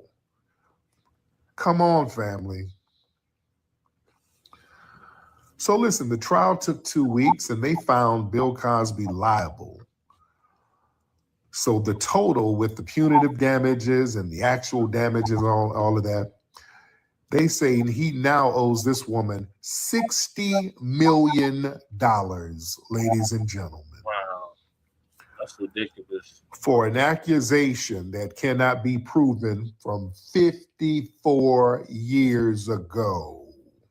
I know you lying. $60 million. They need to be Family, this taken is to court. called White Tea and I Say So. Let's understand the bigger picture of this. And yeah, they're going to appeal. Of course they're going to appeal. Yeah, they're definitely going to appeal this nonsense. But listen, let's look at the real ramifications of what this is about. Again, this is the I'm white and I say so rule. No, it's for a case centuries, they the dominant society, they Sister weaponized Shada. white tea females' tears against black men. The I'm white tea and I say so rule means an accusation alone that's been historically beneficial enough to trigger a public or a literal lynching. Just remember, this is part of white tea supremacist culture. Just make up an accusation about a black man and just get the lynch mob. I mean, that's a part of their culture. You don't need tangible evidence. But the evidence is that I'm white tea and I say so. That's the evidence, right? Literally, that's it. And in the system of white tea supremacy, I want y'all to understand something. The concept of a white tea woman consensually choosing sexual access to a black man, they look at that as being socially impossible. So because of that, any interaction could be retroactively classified as an assault. I've always said this, family. Between black men and white tea women, all sexual relationships and interactions can be considered grape. They can consider it assault. Because in their logic, well, the white tea woman was not in her right mind. I mean, she's up here laying up with a Negro. Right. So she can't be in her right mind. And look at all the young Because she's black not in girls her using right the mind, pistols you can't have violated on sexual that plantation relationships with women system. who are not in The their right hypocrisy is mind. real. That's taking advantage of them. You see? That's the logic. That's their logic. And also, just understand it's definitely an economic hit job. You know, the dominant society, they like to give it and then take it away. They'll make you very rich, and then they'll find a way using I'm white tea and I say so to take all of those resources right back. They would spend years making our good brother you're right Dr. about that, Cosby. Tariq. They're very wealthy, and then they get these random white tea women to take it all back. You see, they're targeting the bag. And that's the name of the game. Even when we were getting run out of these cities, like Tulsa, for example, Tulsa's a great example on how all of that black wealth triggered that big backlash where they had to destroy the city and then run the black people Wall out. Street. They would do that a lot. They would have some fake grape allegation to use that to justify running all the black people out and then taking their land. People always leave that part out. When people were lynched and then ran out of their land, what happened to the land? Well, the white supremacists just went and put deeds on it and said, hey, this is unclaimed land now. All of this farmland, this is ours now. Just like Rosewood, Florida, that's right. So people always forget the wealth extraction. Well, it was the same thing they did with Diddy. Same thing with Diddy. You see, Cassie was the stand-in white tea woman. But in the dominant society's justice system, there's always the presumption of guilt. The black male is always guilty until proven innocent. You understand? When you're dealing with the I'm white tea and I say so rule. And the system, they incentivizes these narratives. When the white tea woman can point the finger at a high-profile black man, historically, she gets rewarded with media sympathy, book deals, financial payouts. So that's to reinforce that behavior for the next generation. That's to give the next generation of white tea supremacist women the little heads up like, hey, if you can find you a good brother to get down with, when you're ready to cash out, we got your back. You see, and the corporate media, they're the PR wing for white tea supremacy. You know, they amplify the black boogeyman trope. They're the ones who regurgitate these stories like about Bill Cosby. They never do it in a balanced way. They never point out that most of these women who made these accusations against Cosby, half of them were proven to be pathological liars. Some of the stuff was just proven to be just extremely false. These women got caught lying through their damn teeth. These women who kept getting re-graped, they got graped and then kept going back to get graped again. It was never which about made whether he zero did it or sense. not. And some of those women were claiming times and dates that didn't match up. They kept getting caught in their lies. So I guess their handlers had to let them know, let's not get a little too specific. Yes. There you go. Because sometimes they were getting too specific and they were getting debunked. Like one woman, she tried to say that, when Bill was on the Tonight Show back in the 60s, she was there and met him and he took her somewhere and gave her a pill or whatever, but the date she said didn't really it didn't match up. He wasn't on the Tonight Show the date she said. Right. So they were getting caught up in their damn lies. Right. They're like, okay, we got to stop being way too specific about the dates when we make these accusations. So now they're trying it again. That's Los Angeles County Yeah, for there was you. another one who said that. That she just was at lets you know the Playboy court Mansion is with not Bill, real either. It's she a part gave a of specific Hollywood. date, and then it was proven that he wasn't even Yeah, in tell me town. about it, Sister Akshita.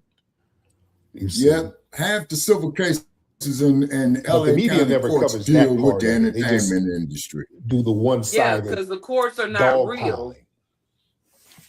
You see, Exactly. They but just kangaroo understand courts. something. This is a racial element here. This is absolutely racial. Oh, this is absolutely racial. A white tea woman makes a claim from 54 years ago, and she's instantly coddled and believed and financially compensated. See, the dominant society, they accept her shifting memory as trauma, and they open up the checkbook. And this is about why race, hasn't ladies and Camille filed gentlemen. divorce Don't let them fool you and act like it's not about race. If it's It'll not be about that. race, name me a black female who can go back 54 years and make a damn accusation about grape and get a check. Name a black woman who can do that. That part right there. Because who Come they're on now. accusing Especially ain't against a a white part of the man. game. Just anybody. Black woman can't do that. That's like you going Not hunting, one. but that's not the game that you're see? hunting for. Oh, it's a double standard. Historic stacks back that up. Yeah, you can't. Hell, if a white T man did it to you now, the odds will be against your favor. As a black woman, even if you got proof. Hell, back in the 1940s, there was a black woman, foundational black American woman named Reese Taylor. She was sexually, let me watch my words, flexually attacked by some white T supremacist males. Hell, her attackers even confessed. And the system protected them. They didn't get 1 day in prison. You understand? So, these people know how to weaponize the legal system. They got these laws and statutes of limitations that are magically extended. Do y'all know they actually changed some of the statutes of limitation laws because of Bill Cosby? That's how they got Diddy, I think, with one of them damn Bill Cosby ass statutes that they push for. Let's push for the statutes to be extended so that people can come and make claims from years back. Exactly. He was the crash dummy, that shooter. Oh, yeah. And The another Bill person who Cosby they try to get with that bullshit when was it comes Smokey to black Robinson. folks, we know with the white T man, They there's had to nothing get you the can people do. in the belief the system law is first. the law. Like, if a black woman says, hey, man, this wealthy white T man did blah, blah, blah to me back in the day. Oh, Sharquisha, I can't help you. Sharquisha, The statutes of limitations are just so, Yeah, that right there. Just And like then that. they'll law is the law. fabricate cases against the sister might for not like it, but prostitution. it's the law. You see? My God. Now with Bill Cosby, a white Like I T said woman, in I a private was chat with that allegedly Weinstein. drugged 60 years ago. What about the statutes of limitations? It don't matter. We're going to extend your claim. We just got a new act called the Bill Cosby Act that we just passed through Congress and whoever. So yeah, you can go ahead and make your claim. And the first person we're going to prosecute is Diddy. All right. Also, they play those games. Because Diddy That's had just too how much white juice. I say so. You better understand. Well, he was already had been he was a part of the Understand the hierarchy I'm that white had been T groomed into and I his say so position. Now, rule. That's very, very real. they don't go after That other is people's true. That's the children. They go after their own. unwritten common law of the land. See, the formal justice system Look how they We don't smeared even Michael build Jackson. relationship statutes, with all the right? natural person. We build But the relationship with actual the system character. operates on I'm white, and I say so. That's the unwritten common law of white T supremacy. That supersedes the Constitution when necessary. That trumps local laws. Well, you mean That the U.S. trump card allows the Constitution, dominant society to basically bypass objective justice which is and full of replace it with contradictions. racialized Dr. discretion. Huey Percy Newton. So that makes sure the system works exactly how it's supposed to be designed to work. And it gives a shield of plausible deniability. See, that's the true power of the I'm white T and I say so rule. It's not written down anymore. See, if it was codified into law like it used to be, see, it could be legally challenged and it could be dismantled, but it's unwritten.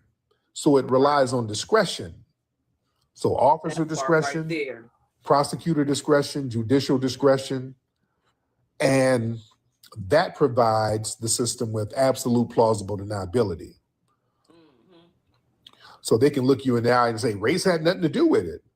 It was just a procedural decision. Right. You see? And He this, good. the He I'm broke white it T and down I say good. so rule, family, it operates, they learn it through osmosis. See, nobody sits down in a classroom and reads a textbook on how to apply the I'm white T and I say so rule. It's learned through cultural osmosis. Yes. It's absorbed by watching the media and who they criminalize, Right. And who they what you give grace get away with to. and don't.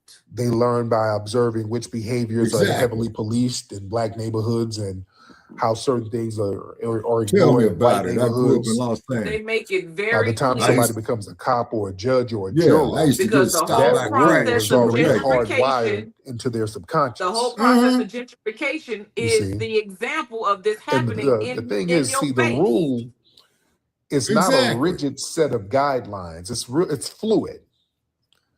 See, the people who maintain the system, they will bend, break, rewrite the rules of engagement in real time. Exactly. See, they'll interpret a law Note this day, strictly brother. on a Tuesday I'm to agreeing with about aggressively punish a 60% black of what person, Tarika's saying. and then Note this loosely day. interpret the same law on Wednesday to protect the white person. You know what I'm saying? They make the law ambiguous. See, the rule is so not it about the can law be itself. It's about Exactly. the law is being applied to. Move it to can the be- head of the class, Sister Now, Akshita, and any law that remember is so Jordan ambiguous Neely that up there cannot in, be understood New by York, common man is not a when statute. Dr. Huey Daniel Percy Penny knew. snuck up from behind him and unalived him. All the white people were Daniel. Yep. Well, Penny. Right. he broke the social contract. He was on the train being threatening, and so yeah, it was justified. You had to use legal Because the man was lethal force. It was dehydrated. justified. Yeah. He was And scaring people by dehydration can yelling make at you go himself. delirious. Yeah, we That's know right. he didn't touch anybody, but That happened to me a he couple of posed the times on this threat damn verbally, desktop. and so he shouldn't have broken the social contract. So it was justified, and then they Social paraded Daniel contract, Penny yes. around like a hero. Now, And the social when the same contract is situation only the happened social down contract in only stands because the Texas, people don't speak against it, and what's silence his is name? acquiescence. That means you What was the agree. brother's name down there in Texas? Exactly. With Carmelo Anthony. Now, when he did, That's right. Silence is compliance. Yes. Exactly. Oh, he's talking about Metcalf now. To hell with Metcalf. Yeah, that trial's That coming man up. defended himself. Right. We that got trial- trolls. Come on up, trolls. Come on, trolls. Step right up and come get this business. Hurry, hurry, hurry. Shabaka, we don't have trolls yet. We might have some, but they haven't made their appearance known yet. No, I was saying. Oh, okay. I was talking about the Metcalf situation. That trial is coming up. The trial Yeah, for is coming Carmelo up. Anthony. Yeah. What they got trial on Hey, him dang. for? They're trying to hit young man with murder when he had the cleat cleaner and he defended himself is because Metcalf was built like a heavyweight and young man was like about 147, 146. So just off of that, that there's an uneven contest. And then they were intimidating this man and they were stealing from him and they tried to steal his backpack, which was robbery because it's in his press. He had a twin brother, Sister Ashita, that was just as big as him. And they both attacked our brother at a track meet. And he defended himself. So. Right. And then they're going to try to sit up there and talk that crap about, well, he was in the opposing team's tent. That there is a public park. Okay. So if he had protected himself and he didn't whoop on them the way he probably did, then would they have let it go? No, that's the irony of it, Sister Akshita. If they would have took his stuff and then beat him up too, would we be having this conversation? No. No, man. Not at all. They hate the fact that the young black man defended himself. You say, why do you think they hated Muhammad Ali so much? To stand up against wrongdoing. Right. Exactly. So you better be ready to die for what you stand for, and that's on everything. On everything, Exactly. Just like all the threats that I get up here. And who's my current enemy right now? Supposed to be coming out here to Las Vegas, Brother Che? Chris Booker. Chris Booker. Chris Booker probably live in his mama basement eating ramen noodles. And Sister Akshita, and what I said to Chris Booker, make sure your life insurance is paid up. Look, that's just some good advice. All right. Yeah. That's good advice.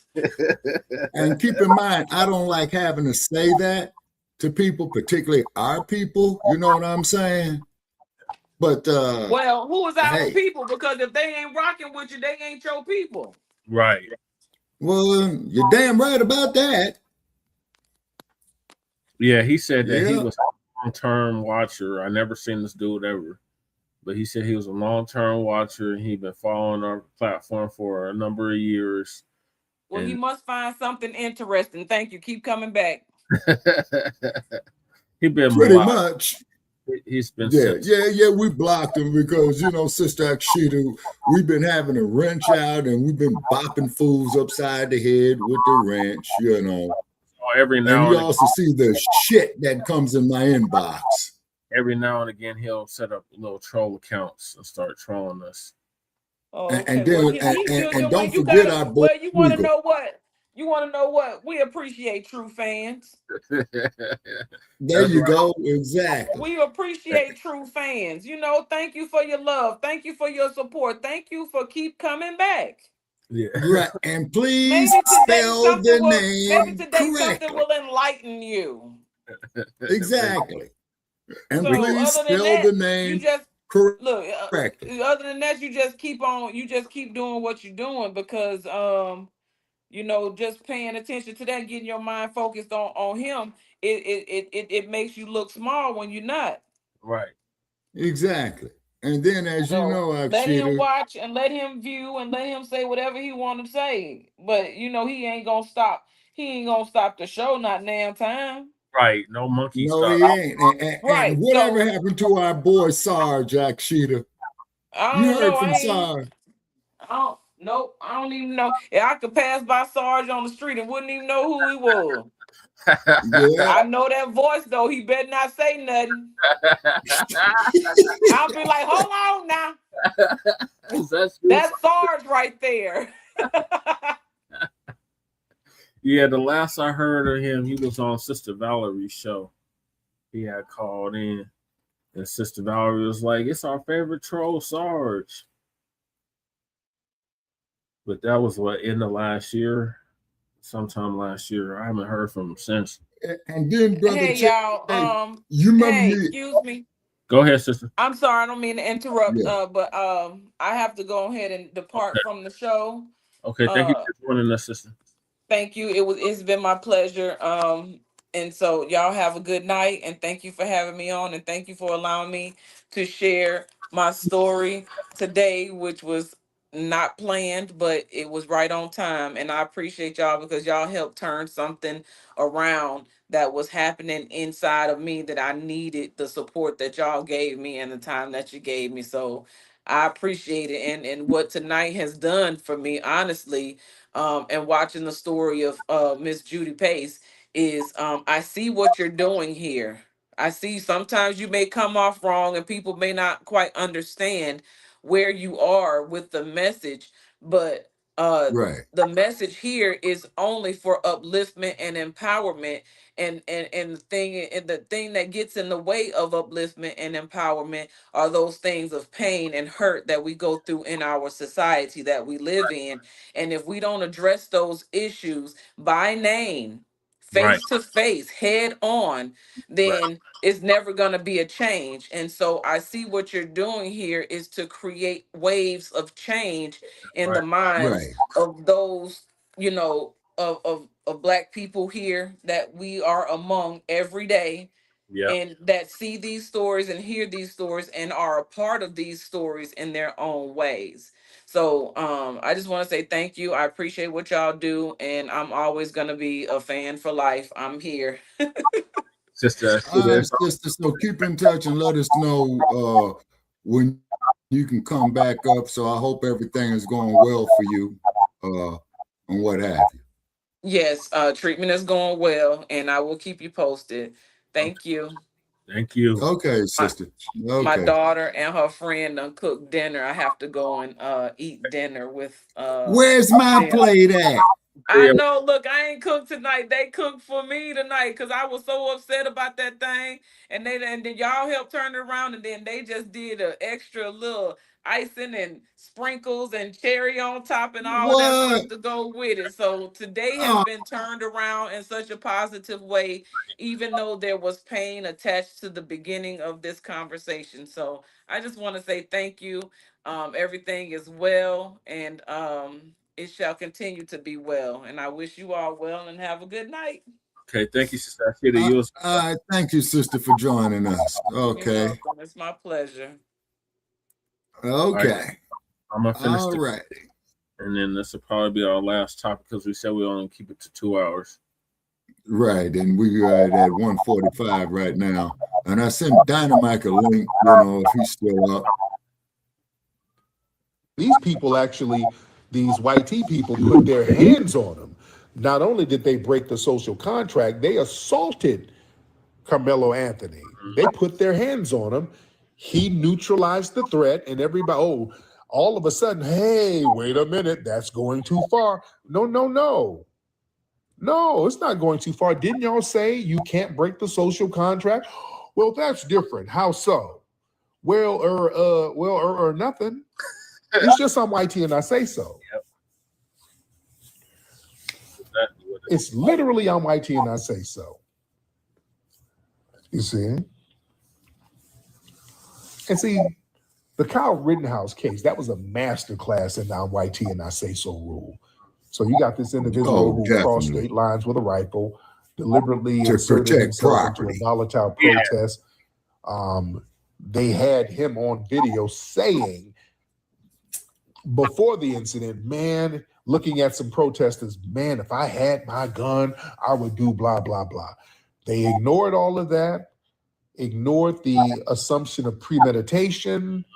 This man went and aggressively sought out a scenario to insert himself in. Yeah. He didn't have to be in it. Had an illegally acquired gun. They ignored all that. And crossed state lines. The police let him walk that night. The judge coddled him in the courtroom. Yeah. Bent over backwards. They wouldn't even allow the people who got pew-pewed to be called victims. I mean, they just showed out doing the I'm white tea and I say so thing in that courtroom. Yeah. That's an example of it. And understand this, the I'm white tea and I say so rule, it's powerful because it doesn't just police Black people, it really polices white tea people as well. See, if a white person goes against the I'm white tea and I say so rules, you'll get in trouble with other white tea people. Yeah, if you sit here and try to be fair and say, hey man, what you doing to these Black people ain't really cool. Hey, wait a minute, Bob. Bob, are you a Negro lover, Bob? They'll pull that on them. Yep. Oh, they'll start showing out on you if you start trying to be fair. Hey, are you trying to be fair? No, you better get on code. Yep. Oh yeah, they'll get rid of you. Pretty much. Remember, the people who Kyle Rittenhouse pew-pewed were white tea people who were helping Black people. Remember, let's go back to Kyle Rittenhouse. He unalived white people. Yep. Who were trying to help Black folks. Yep. But his and preferred the target dominant was society Black people. justified it. Like, yep, they were off code. How dare you try to help those Black people? Yeah, how dare you? Yeah, Kyle did the right thing. You see? Oh, they don't play that when you get off code and don't uphold the I'm white tea and I say so rule. See, they require other white tea people to go along with that sick nonsense. Yep. Oh, it's a sick thing. It is. Yeah. It is, Tariq. It's definitely a sick thing. It's a sick thing. You'll get ostracized. You lose your job. I mean, you'll face social retaliation. So the system, they require absolute complicity from its beneficiaries to maintain that power structure. That's why you had some of those lawyers going, somebody mentioned OJ, the OJ trial, you had some of the lawyers who actually won the case, and they started kind of low-key talking against OJ because they started to get ostracized. That Bob Shapiro guy, I remember him. He started talking about, because they won the case. It was a huge case. But Shapiro was going out here talking about, yeah, we played the race card and all that. He was trying to get back good with white tea society because they got ostracized. The white lawyers were viewed as being off code for helping OJ or just being down with Johnny Cochran, because it was our good brother Johnny Cochran who was in court cooking. Yep. You see? Rest in power. So understand something.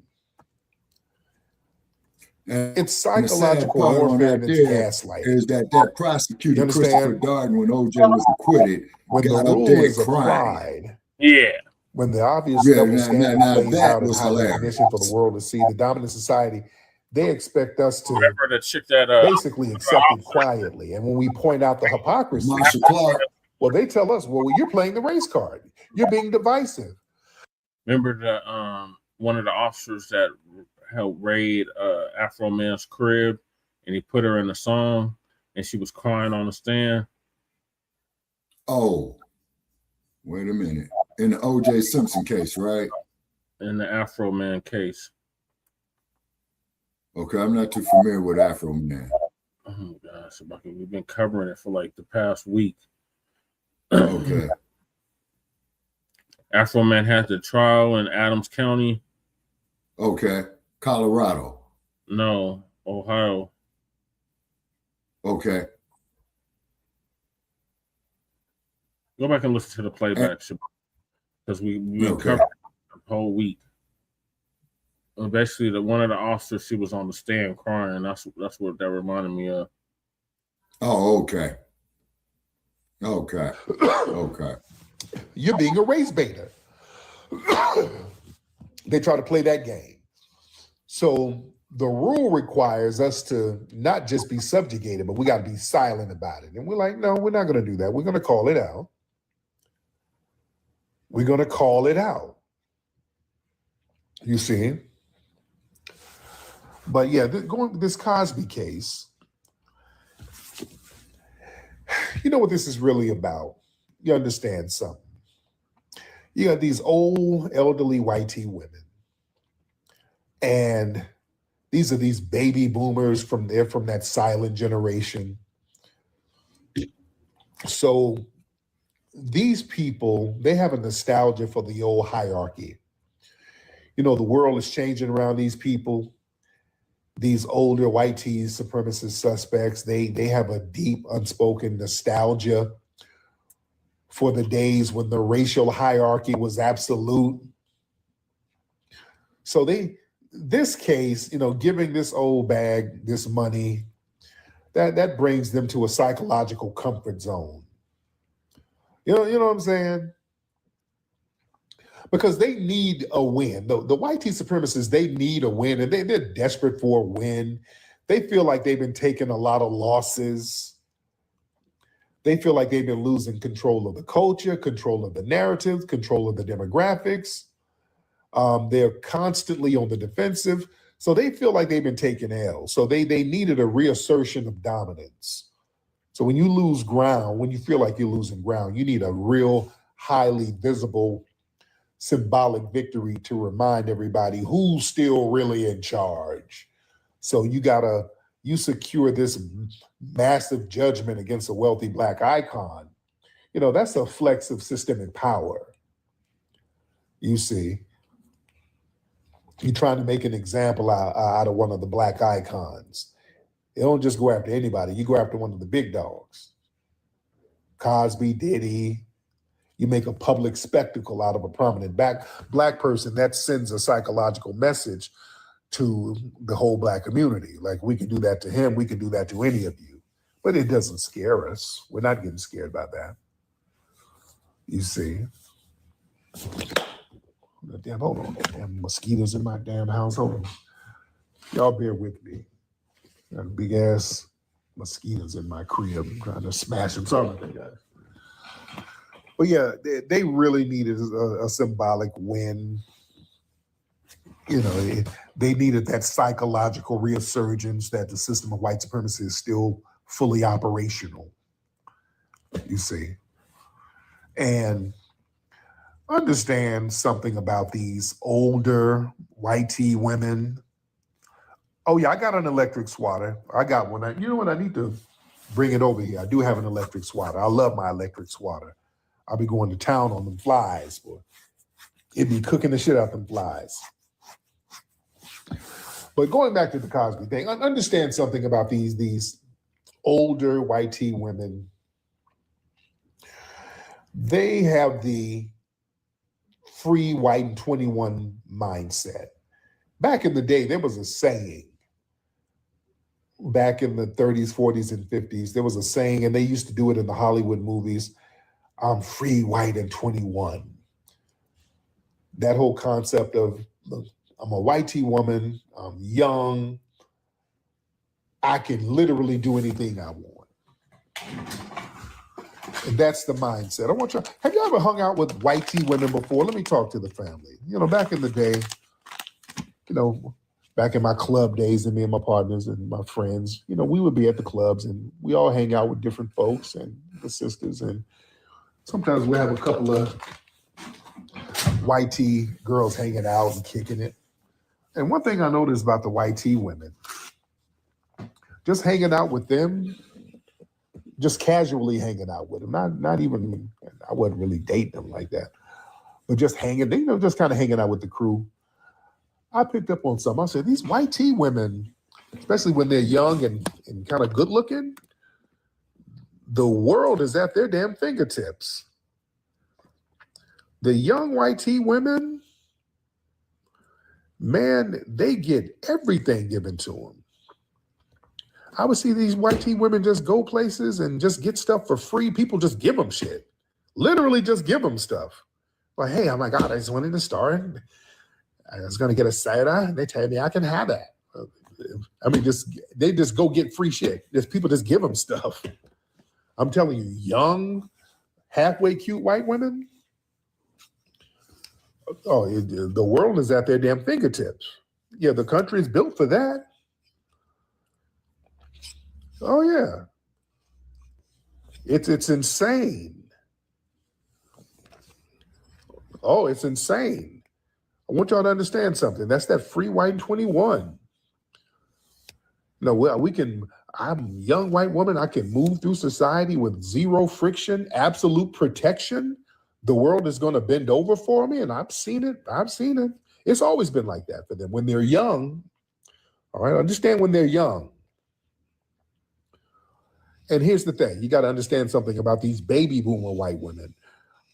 You had the counterculture movement in the 60s and 70s. These baby boomer hippie types, these were the ones who were basically exercising their freedom. They were rebelling against their hardcore racist parents.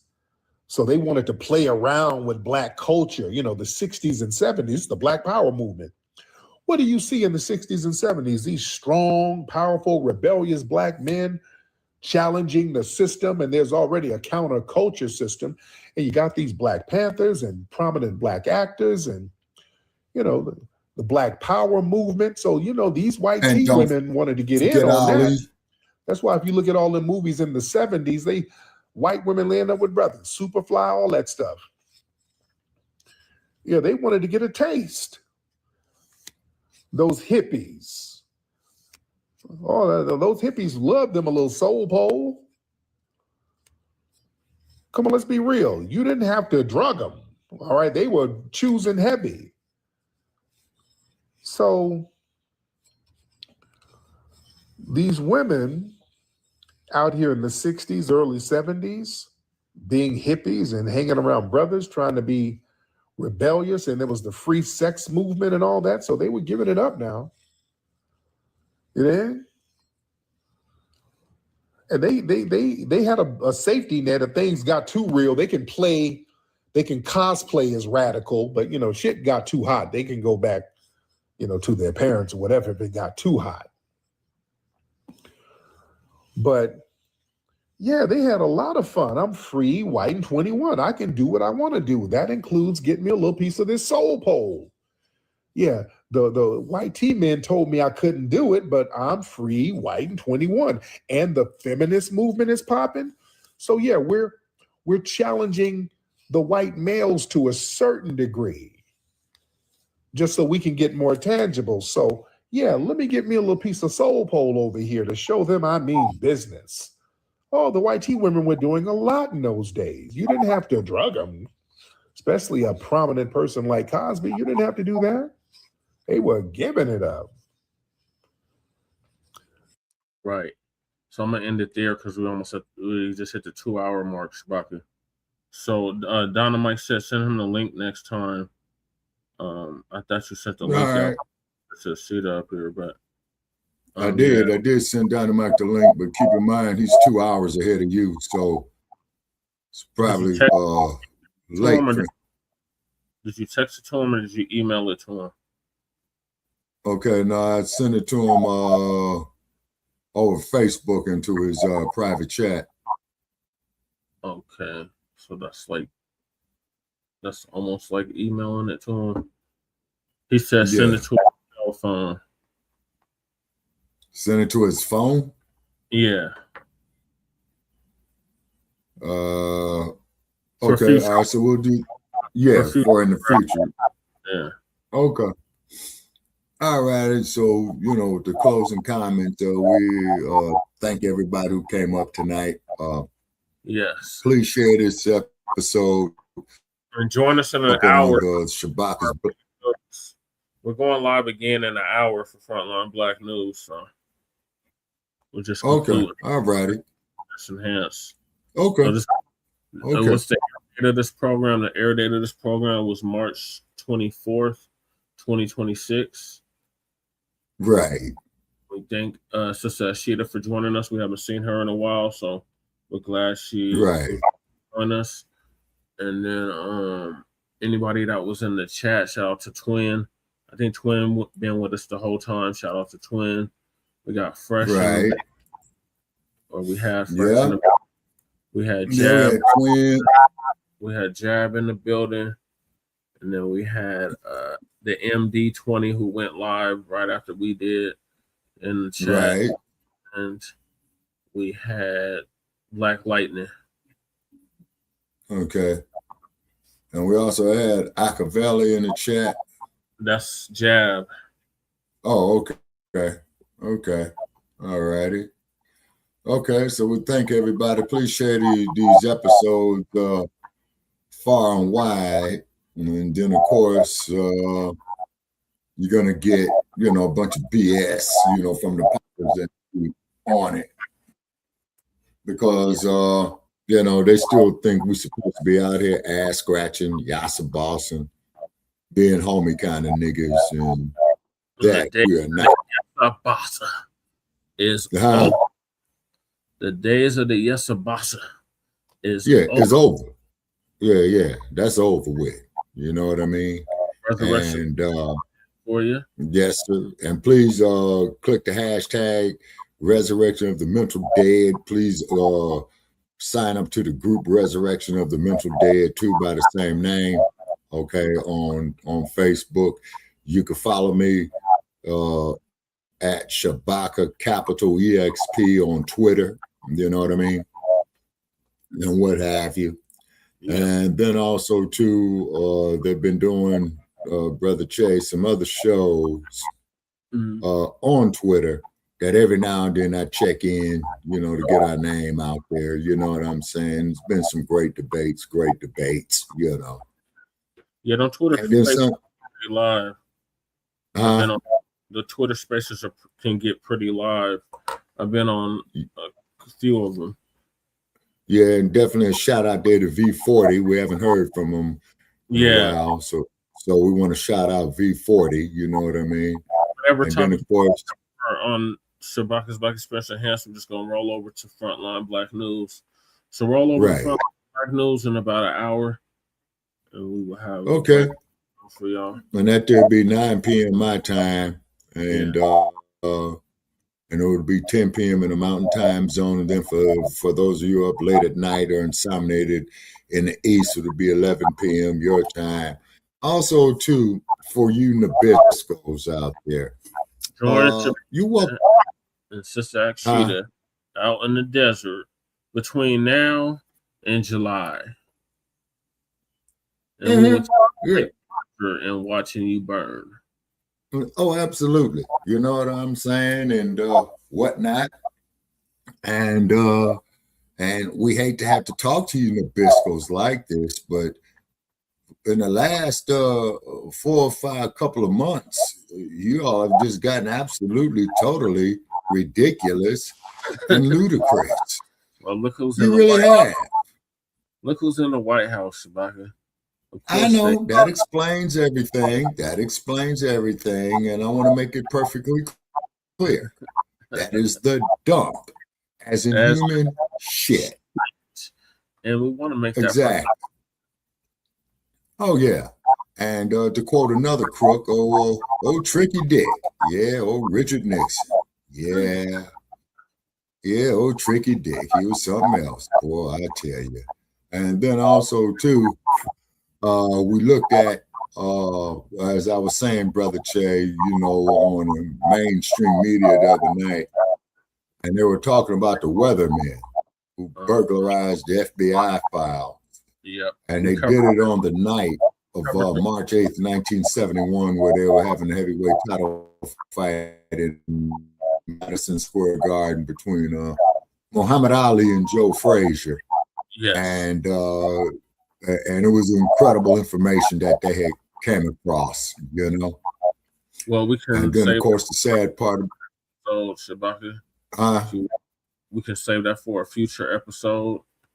If you want to go into that, we can, because we've already covered the weathermen on. Exactly. And I think Lady J. Yeah, we did. Too. So I think we covered. Yeah, we did. If we want to do a show on them, we can. Okay. I'd have to get some more data on them. And got some new comments. Okay, DSB, Deuce in the Quarters with us. Shalom, Jesse, and Shabaka, my warrior brothers. Yeah, DSB. We're gonna do as Brother Che has said, we're getting ready to do an episode of Frontline Black News. Yeah, in an hour. So join us in an hour. Yeah, in an hour. We're just wrapping up. We're just giving our closing remarks. Right. Appreciate you tapping in. Join us in about an hour for Frontline Black News as well, if you can. If you're still up, brother, because I know you in the Central or the Eastern time zone, so we appreciate you. All right. Okay, Brother Chase. So we're going to sign off on this episode, season 11, episode 26 of Shabaka'S Blacc Experience Enhanced. Okay, so, you know, check with us in an hour for Frontline Black News. That's right. Season 6, episode 18, part 3, continuation, part 2. I know that's okay. But yeah. Okay. We'll see y'all. So peace, love, light, reparations, and separations and delineations in Black empowerment. Chan Krumah signing out from the Mile High Income and illegal market flooded city. Shabaka signing out from the Sin City. Yes, sir. And it's 86 degrees. And I'm signing out from the Mile High City, where I think it's in the 70s now, but it was in the 80s. Okay, so we need some more of your snow there to melt, man, so we can hijack your water. Be no snow. We're in a drought, so y'all better take. Oh man! Oh man! You guys in the drought. Hour for Frontline Black News. All right. Okay. I'm out.